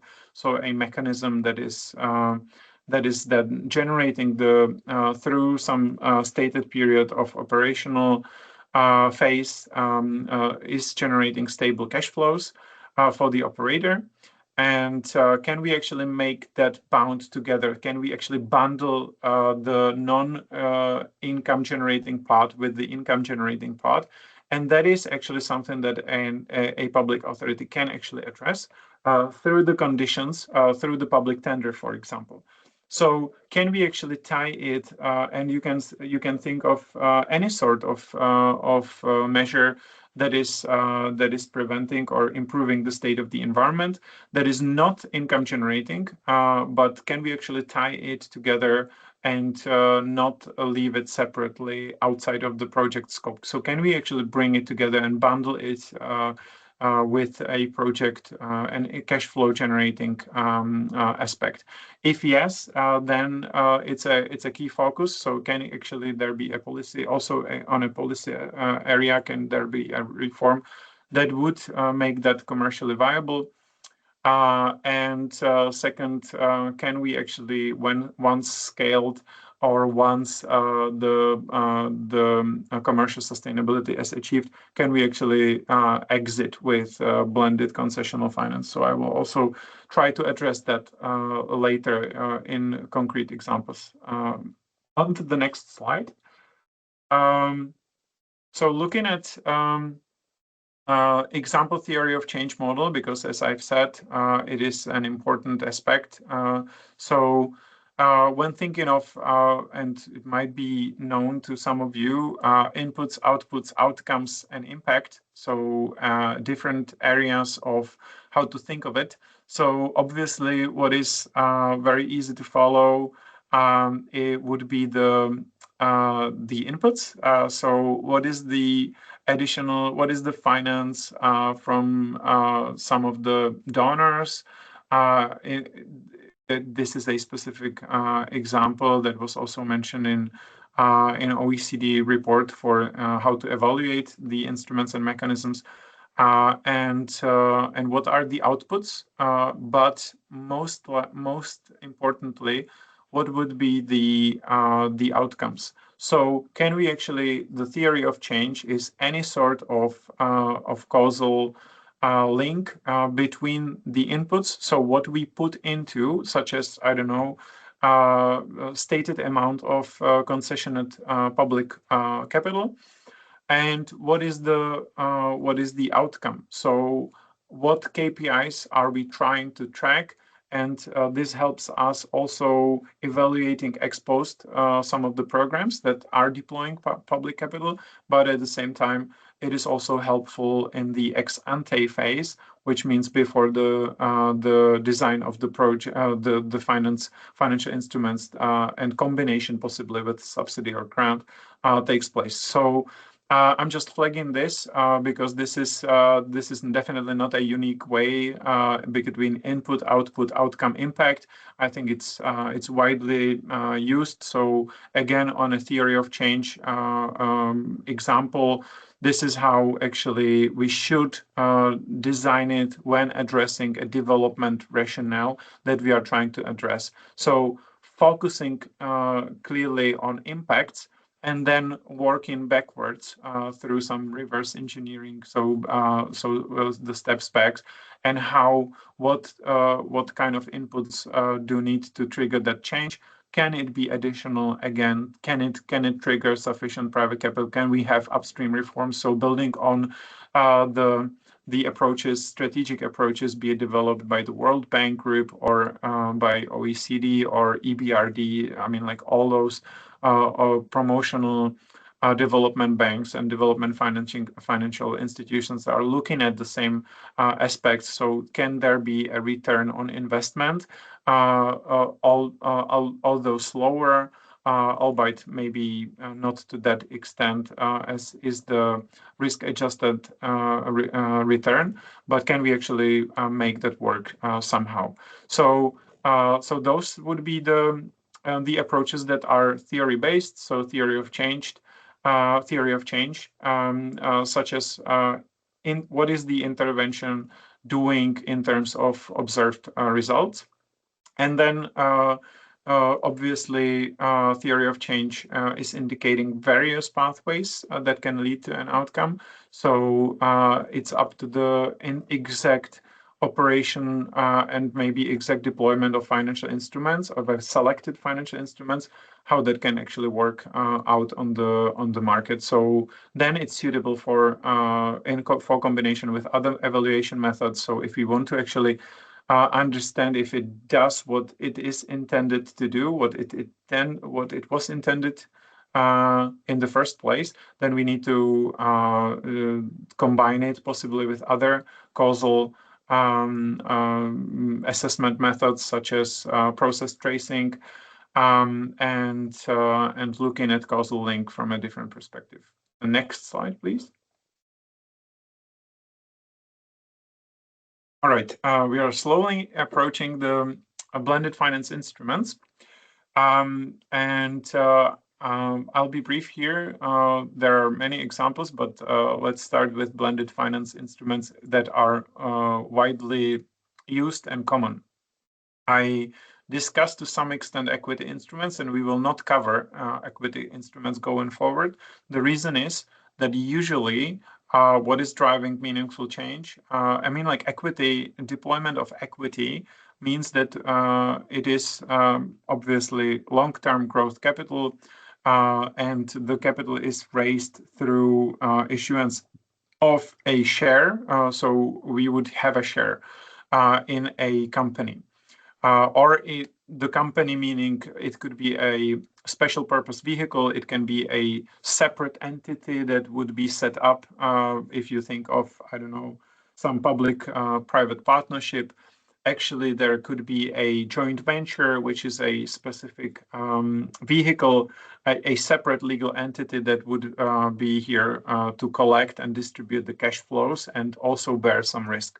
So it's a very specific vehicle, a very specific instrument that might be actually needed and is very helpful in the starting phase. So for to drive innovations in some area or from a policymaker's perspective, but at the same time, it obviously has very high financial risks because those are potentially high return, obviously depending on the profits that could be distributed among shareholders. But at the same time, if there are no profits, there are no returns at all. So high risk and at the same time possibly high return. So those two perspectives. But I think that we should focus much more on debt instruments and possibly risk-sharing instruments. So in general, debt instruments usually can take a shape or form of loans, lines of credit, or bonds, as you can see here, and might be more straightforward to design, but also they are usually fixed income, which means that they also have meaningful risk or manageable risk that could be, again, further pooled by multiple investors.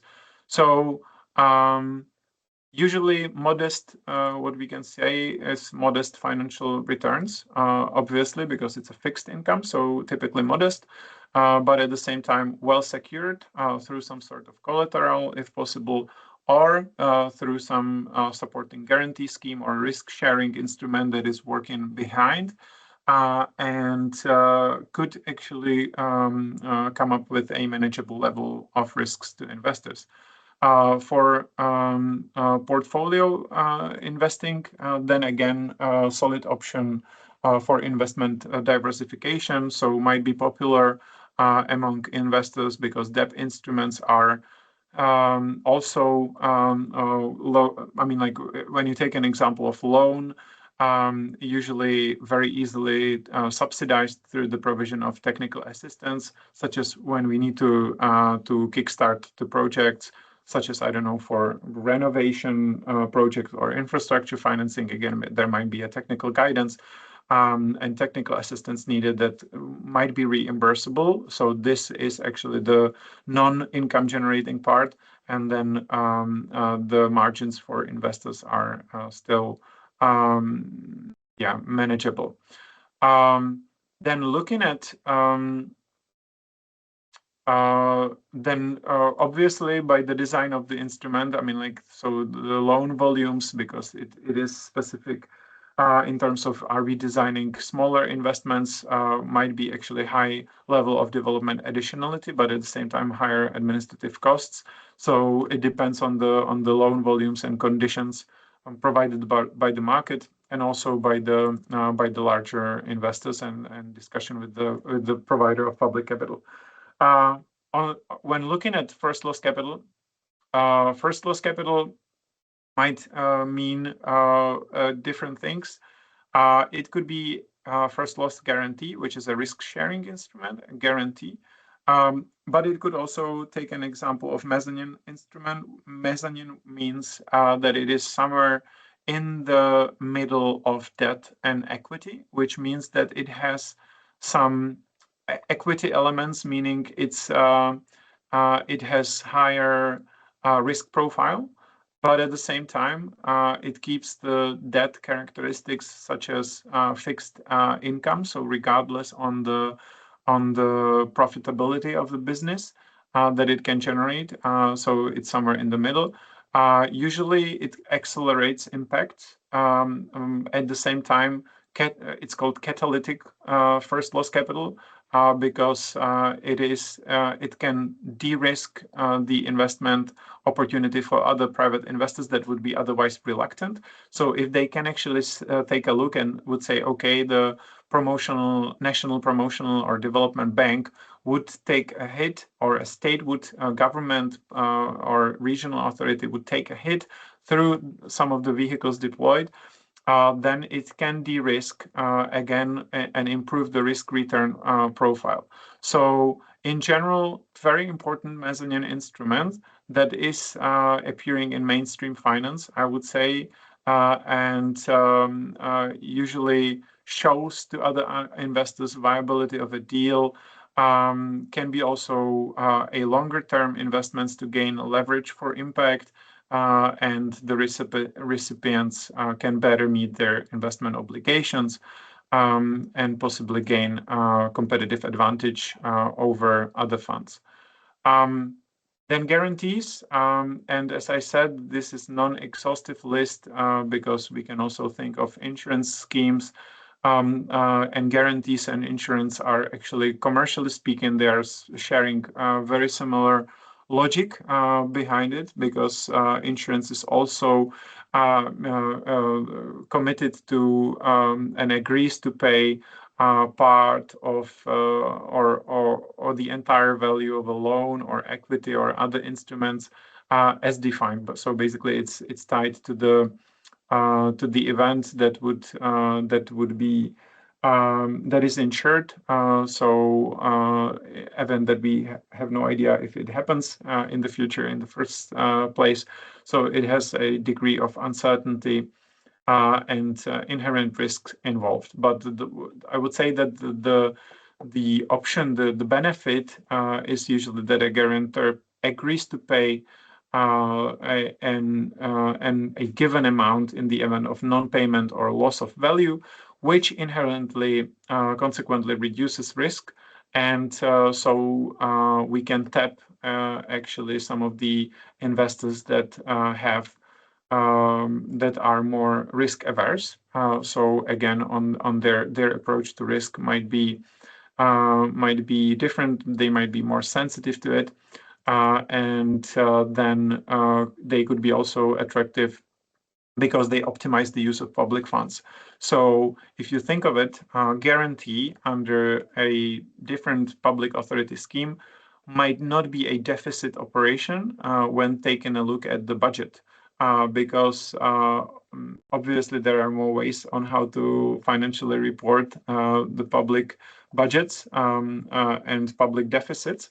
But when we take a view of the cash flow, so the cash flow perspective, guarantee does not lead to a cash flow at the moment of signing, which means that a public authority or a state or a government, be it local or statewide, they don't actually need to have any sort of cash out at the beginning of the project or at the beginning of a program that is started. So the hit on the public finance is only happening after the default or after the event of non-payment or loss of value happens, which means that the public funds are optimized in a way that they are not deployed until needed, unless it's needed.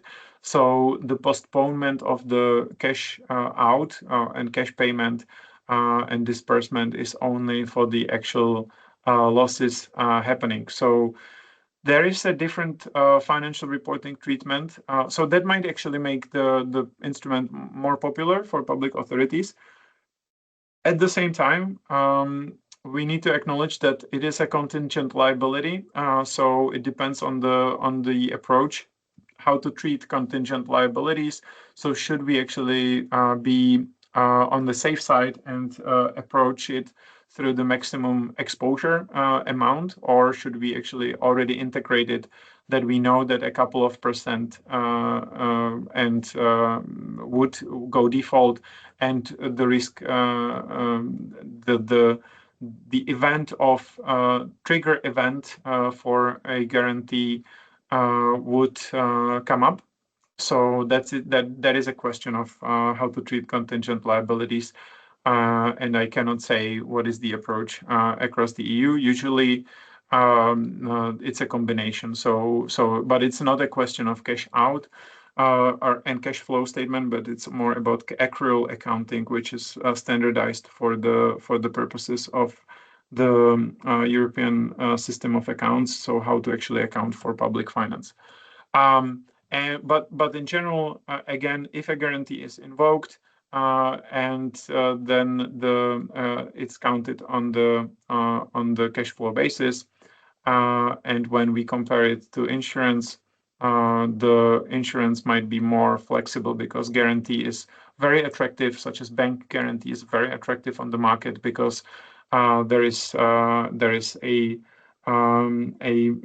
basically very limited risk inherent to the fact that it would not be paid out. So I think that the insurance might be actually to this extent much more flexible because the elements that would be covered by insurance can be defined on a bilateral basis and can be also covering wide range of risks, including some natural hazards or climate and nature related risks. Then on to the next slide. When looking at blended finance instruments and mechanisms, as you can see here, the ones that are being covered by the OECD framework, those are 6 equity instruments in general, debt instruments, as we said, lines of credits, so private credit, loan financing, loan origination, stuff like that. Mezzanine instruments usually take in form of first loss capital, which means that we are looking at either usually the form of loans and structuring according to seniority next to other loans, and looking at basically somewhere in the middle ground between equity and debt. And then guarantees and insurance, a way how to de-risk and at the same time how to protect public finance through optimizing maybe deployment of concessionate capital and public capital in general. Then a question of hedging possible also to consider, because hedging, for example, currency risk and risk against the change in the value and so on. And the last instrument, grants and technical assistance. Grants meaning non-repayable part of the public finance, so non-revolving instrument. And technical assistance, which means that we are trying to kickstart some of the projects. If you take an example that why are people not investing in renovation of households, even if the public grant would be provided, then usually the answer would be they have no idea where to start, and they would need to kickstart with the project documentation, which costs money. So technical assistance can be actually a way how to unlock the preparatory phase and how can actually kickstart one of the or more of the projects. Then mechanisms are the structure. So when we hear about, for example, public-private partnership, or trying to mix it into the sovereign fund or some, I don't know, innovation funds, how to finance startups. So those are mechanisms, those are not instruments as such, because this is how we are trying to actually tap into securitization. One of the ideas also that we are starting with through a separate vehicle, special purpose vehicle, to again meet the investors on at a different investing in a different legal entity, and then public-private partnerships that are widely used for some of the infrastructure projects. So effective, to sum up, effective blended finance structuring actually and calibrates traditional financial instruments, and we are still talking about risk-return profile. So we are either trying to de-risk, to bring the risk-adjusted returns to a normal level, or we are trying to improve the return side of things. Let me maybe elaborate on a couple of instruments in bigger detail. So on to the next slide. So if we take an example of how to combine financial instrument and capital grant, so we are left, and let's say that the decision and the result of our analysis would be that, okay, based on the cascade approach, based on the blended finance efficiency, we are still left with some of the need to some of the blending with capital grant. I said that there might be actually a way on a so-called viability gap. So let's say that we are trying to develop and we are working our way through how to design exactly the blended finance instrument. And we might come up with a conclusion that there is a viability gap. So the market cannot solve it on its own, and private capital will not be deployed because there is still some part of the project that is not income generating. So it's either income generating or cost saving, right? Because as I said, for example, energy performance contracting that is used to finance renovations through the cost saving measures that are achieved and guaranteed actually by the operator, by an ESCO company. It's the project is then financed through private capital through the cost saving measures for a given time frame, such as, I don't know, 12 to 15 years, up to even 15 years. Or we are looking at revenue generating. So can we actually find a part of the investment that would generate some meaningful value, such as, I don't know, some railway infrastructure or highway. The question is, if we cannot find the whole part being as revenue generating or cost saving that would pay off the investment on a commercial basis, so there is not a commercial viability, then we are looking at viability gap that we need to close. Capital grant, obviously, definition, non-repayable support, which means that we are losing ultimately the public capital. We will not be able to revolve that capital once again, but might be needed to a minimum extent possible. So the question is how to design it to a minimum extent possible.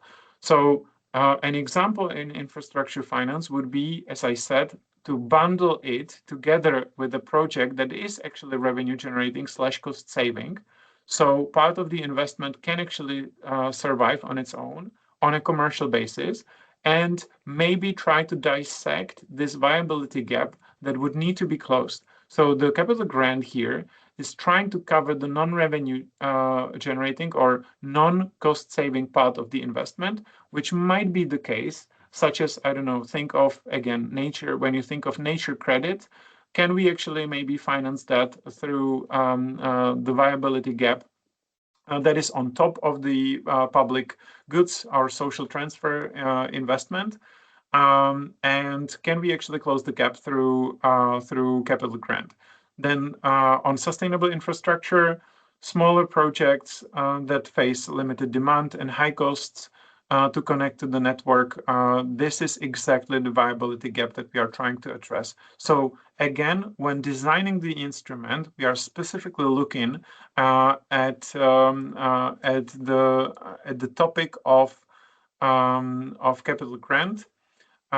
Which is one way how to look at it, because it's closing the viability gap. So the financial instrument process here would be that we are trying to understand what is the same way we can think of technical support subsidy, because it works the same way. So can we actually, again, either close the viability gap, or can we actually promote and unlock private capital through technical support subsidy?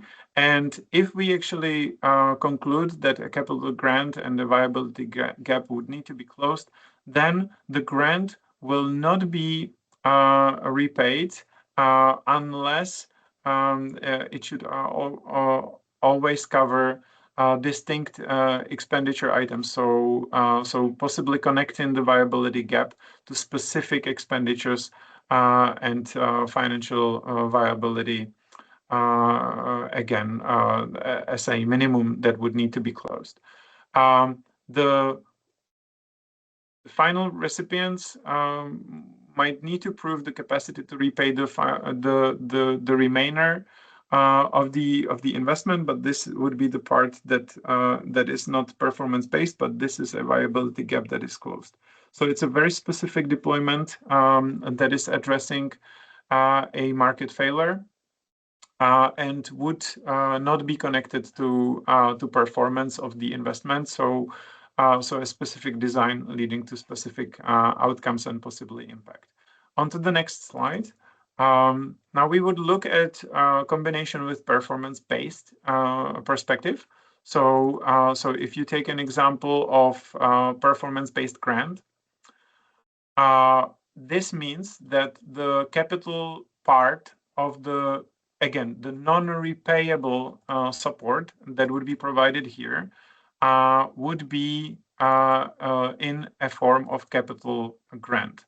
We can think of a very similar instrument that would be called capital rebate. And capital rebate would be, we have that later, but the rebate would be convertible to the loan. So the thing is that with capital rebate, we are trying to convert part of the outstanding loan into a non-repayable support based on the fulfillment of predefined criteria. These might be such as on this example, as you can see here, e.g. energy efficiency performance check, which is that a capital rebate would be creating further incentives to reach higher energy efficiency standard. So again, think of a loan, and part of the loan would be forgiven, so basically replaced through a grant based on the performance of the selected investment. So this would allow predefined criteria for the conversion of the capital rebate to the loan under the predefined criteria. So part of the loan would be converted into a grant. How this should be and how this should work in practice, this is trying to incentivize to submit investment projects that would prioritize higher policy impact.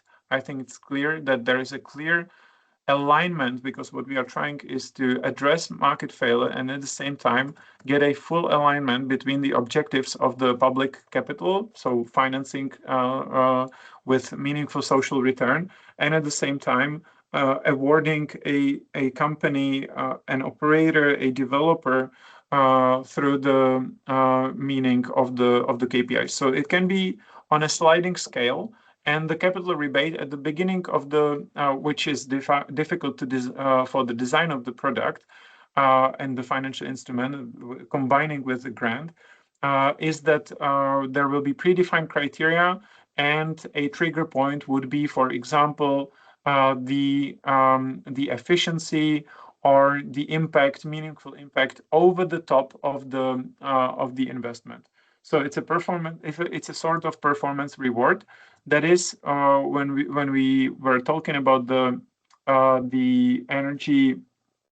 market failures. It was also how to incentivize and what kind of incentives can we get on the market to promote some of the impacts that we are trying to achieve. So at projects commissioning, then we need to have a third-party verification on the outcome, and this capital rebate functions as a clause in the loan contract that would be triggered, and then corresponding part would be treated either in accounting or financial reporting purposes as a write-off, or it could also serve as an early repayment in the financial instruments account. So that's one idea how to look at it, and it could also be a risk sharing. It can also have a risk sharing characteristics with private financing. So there is a minimum need actually for the private investor. And this again would be entitled to a share of the grant corresponding to the share in the capital rebate. So this would be the treatment, and ultimately reducing the need to repay the loan that would be outstanding following a revised amortized plan. So revised approach. If because we can also mix and play with the risk return and the risk profile. So if it would be a subordinated loan, which means that again it would be a junior loan compared to other, there would be also need to have a consent because obviously we would be de-risking effectively the subordinated loan. Next slide, please.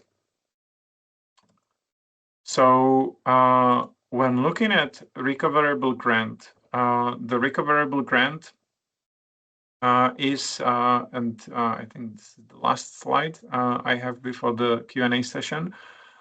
This is again an example of how to mix the public and private capital.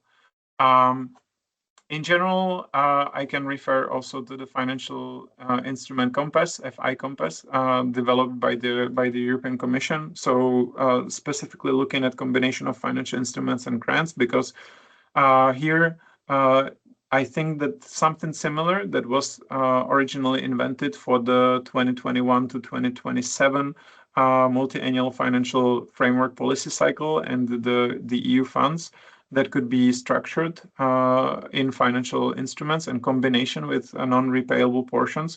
I think that first we will see something similar for the 2028 plus period. And second, you can also see more examples on how it actually functions on the side of combination of financial instruments and grants with specific use cases that might be actually useful. On the context of the recoverable grant, I think it's important to mention that we can either have recoverable grant, or we can also have a conversion of the so-called convertible grant. So this functions very similar But the thing is that both options, so both recoverable grants and convertible grants, means that they are converted into loan or into an equity in case of success. So here the public authority is very specific in pronouncing that they believe the story and that they would say, okay, this investment would ultimately yield positive returns and possibly be cash flow generating. Can we have examples? Yes, of course. The one examples that I can think of that will most likely be developed in the future is the one about nature credits. Because as we have seen, this is an exact option how to unlock and how to create market, how to create private market that would be able to deploy private capital.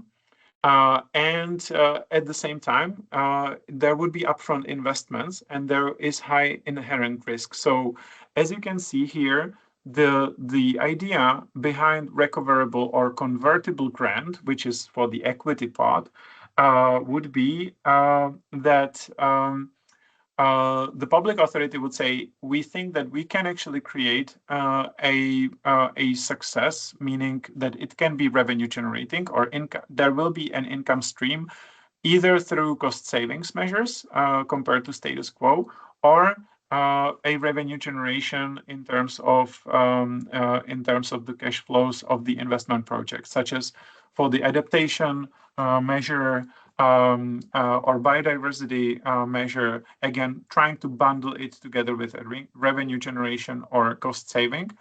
And should it fail, should the project ultimately fail, then the loan clause would mean that there is per se recoverable grant. So basically there is a prescribed amount of how to de-risk the project, because at the beginning, as we have seen on the slide on market failure, as you might recall, there are challenges coming from for example, first mover challenge. So basically, can we make investments attractive to private capital? Or it can be other types of market failure, such as it has a high risk profile and there is no steady cash flow based on that. So loan would be deployed to some extent because it's essentially a mix of how to blended finance, basically a mix of public and private capital deployed. So as you can see here, that there will be most likely some sort of commercial bank involved, but the recoverable grant is decreasing the risk profile of that investment to a level that maybe the hit would be borne by public or concessional capital. And the recoverable grant is converted only given some of the criteria that it will become cash flow. It will have positive cash flows either through cost savings or revenue generating. So it's the suitable cases here, renewable energy projects, obviously, but also social infrastructure, which means that there might be some mechanisms for so-called social enterprises to repay the loan that could operate on the market, but at the beginning would be highly risky.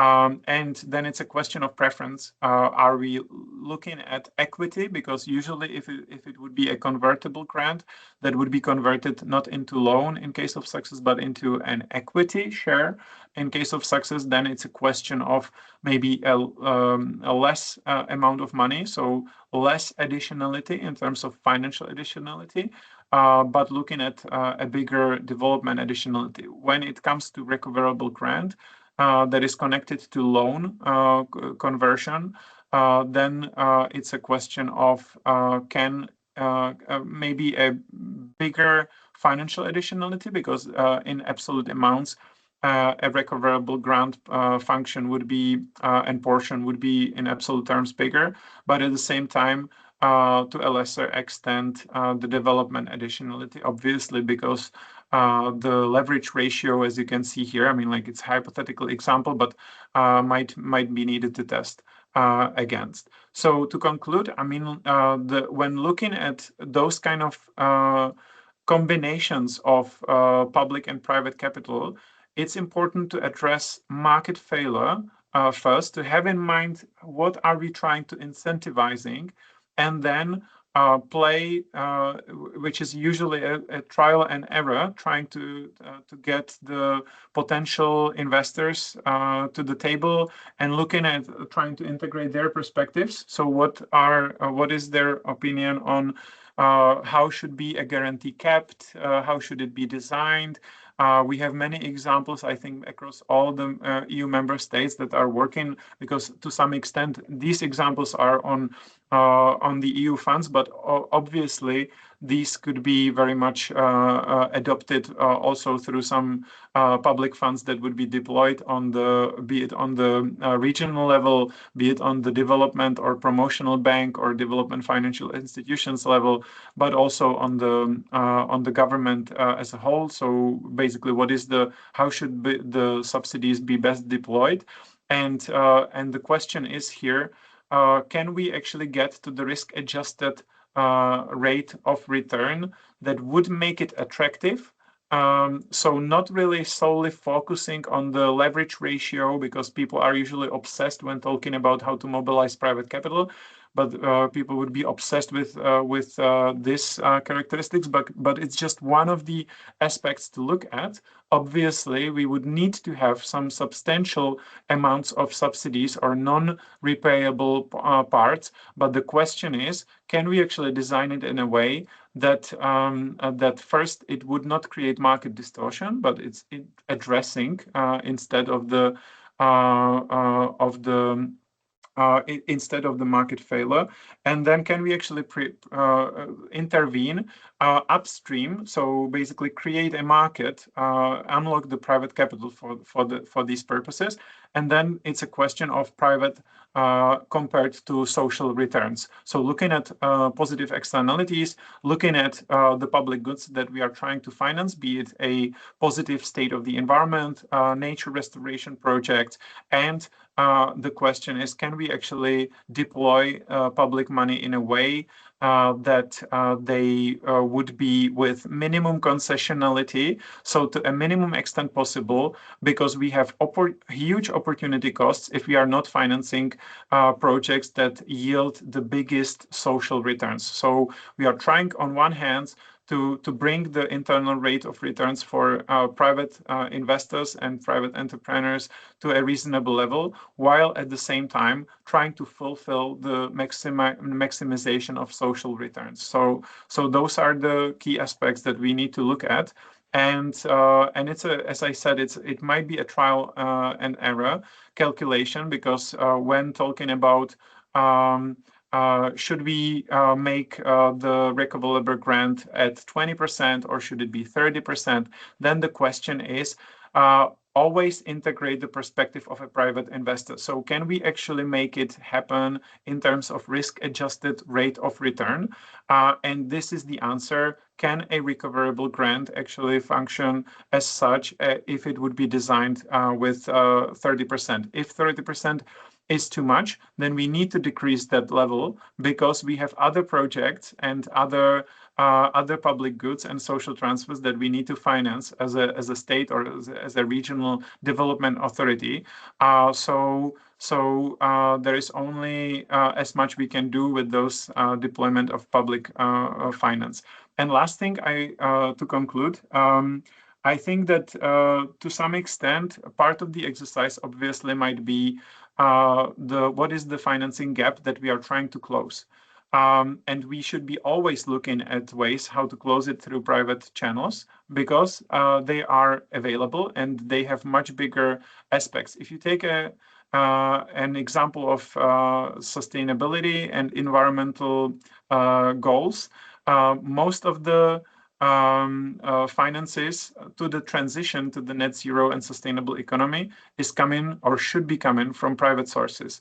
This is widely known, and most national, for example, if you take an example of national energy and climate plans that are published on the European Commission's website, because every single member state has to publish it, at least in terms of energy decarbonization, so energy and climate perspective, but then also for the nature restoration and so on.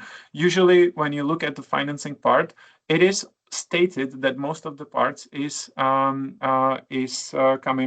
through the, or should be coming through the private markets. So financing gap on one side can be a demanding exercise, but at the same time here we are looking more at how to prioritize specific projects. So we are looking at projects pipeline and impacts it's driving on the stated, such as improved, I don't know, level of pollution, so decreasing particulate matters, decreasing air pollution, and so on, and those sort of objectives should have a price tag. But I don't think that we need to go into that level of detail and trying to quantify what is the financing gap in general, because there is a huge financing gap. So much more focus should be devoted to how to prioritize specific projects, because we need to maximize return on social returns, return on investments, social return on investment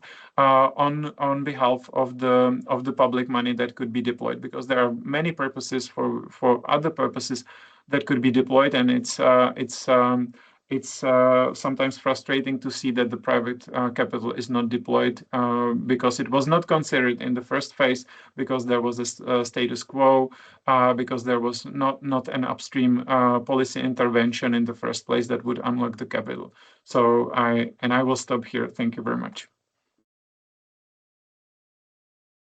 Thank you very much, Daniel, for the comprehensive presentation. We will now move to the Q&A.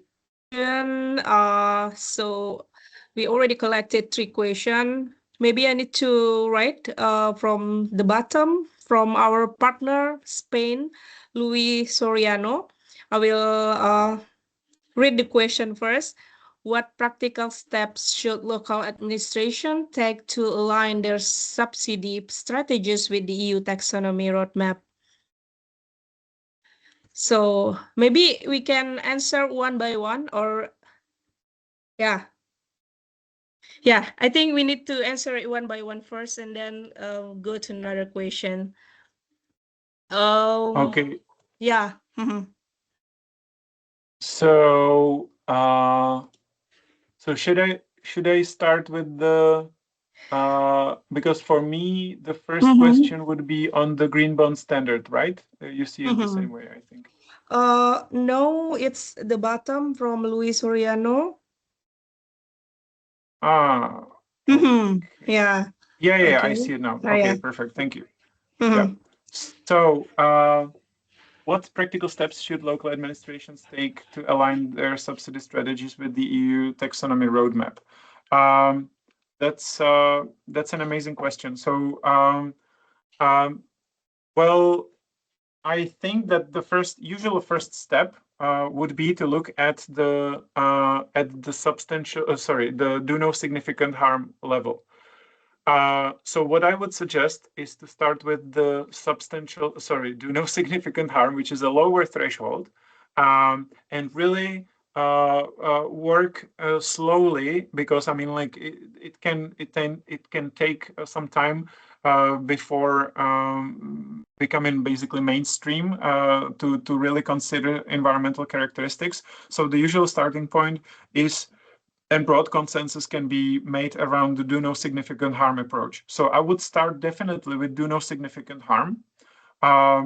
Then I would try to integrate it also with the climate proofing, because that's an important step in this direction that was also developed by the European Commission and is being operationalized in member states level. So you may actually find climate proofing websites in your local languages that is specifically looking at mitigation and adaptation. And then the thing is that we need to overcome the limitation that the EU taxonomy is not prescribing all the possible economic activities that we have. So for that, we need to fill in the blank spots. first blank spots, if you think of the boxes that we have seen on all economy and what is covered by the EU taxonomy, one of the boxes is exclusion criteria, which would be the significantly harmful subsidies. And significantly harmful, so exclusion criteria. Basically, you would say this is to me a no-go. I'm definitely excluding these from such as fossil-based subsidies.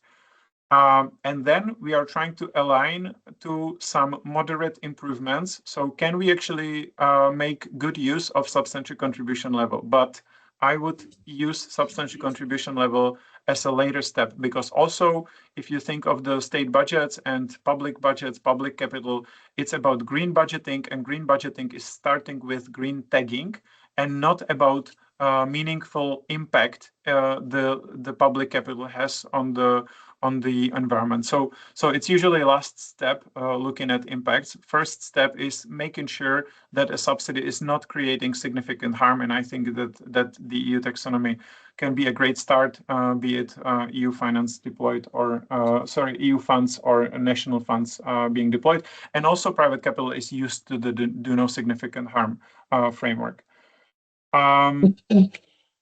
Okay, because we have time limitation, maybe just one more question from Jana. So you mean this one? How widespread? Yeah. How Okay, widely is sustainable funding? How widespread is the use of sustainable funding in the different countries? And which countries utilize it the most? So obviously the use of sustainable funding differs. The usual gate to unlock the sustainable funding for our area and for our purposes is through promotional banks or national development banks, because some of the national development banks are focusing really on financing national public policies. So they are not looking at some emerging regions or development countries, but rather at developing and focusing on the regions that would need most help within that given state level. And for them, I know that they are either issuing the green bonds, or they are investigating, because I mean, like, you cannot issue a green bond if you decide. There is actually a project pipeline of bankable projects and a need to actually have the bankable projects at your hand. So the usual way is to look at sustainable infrastructure, such as investing into railways, because it takes a lot of money. Usually it might be prepared already to some extent and could be labeled under the green bond framework. And then it's social bonds, such as, I don't know, Czechia issued first social bonds that would be focusing on affordable housing and senior houses and so on.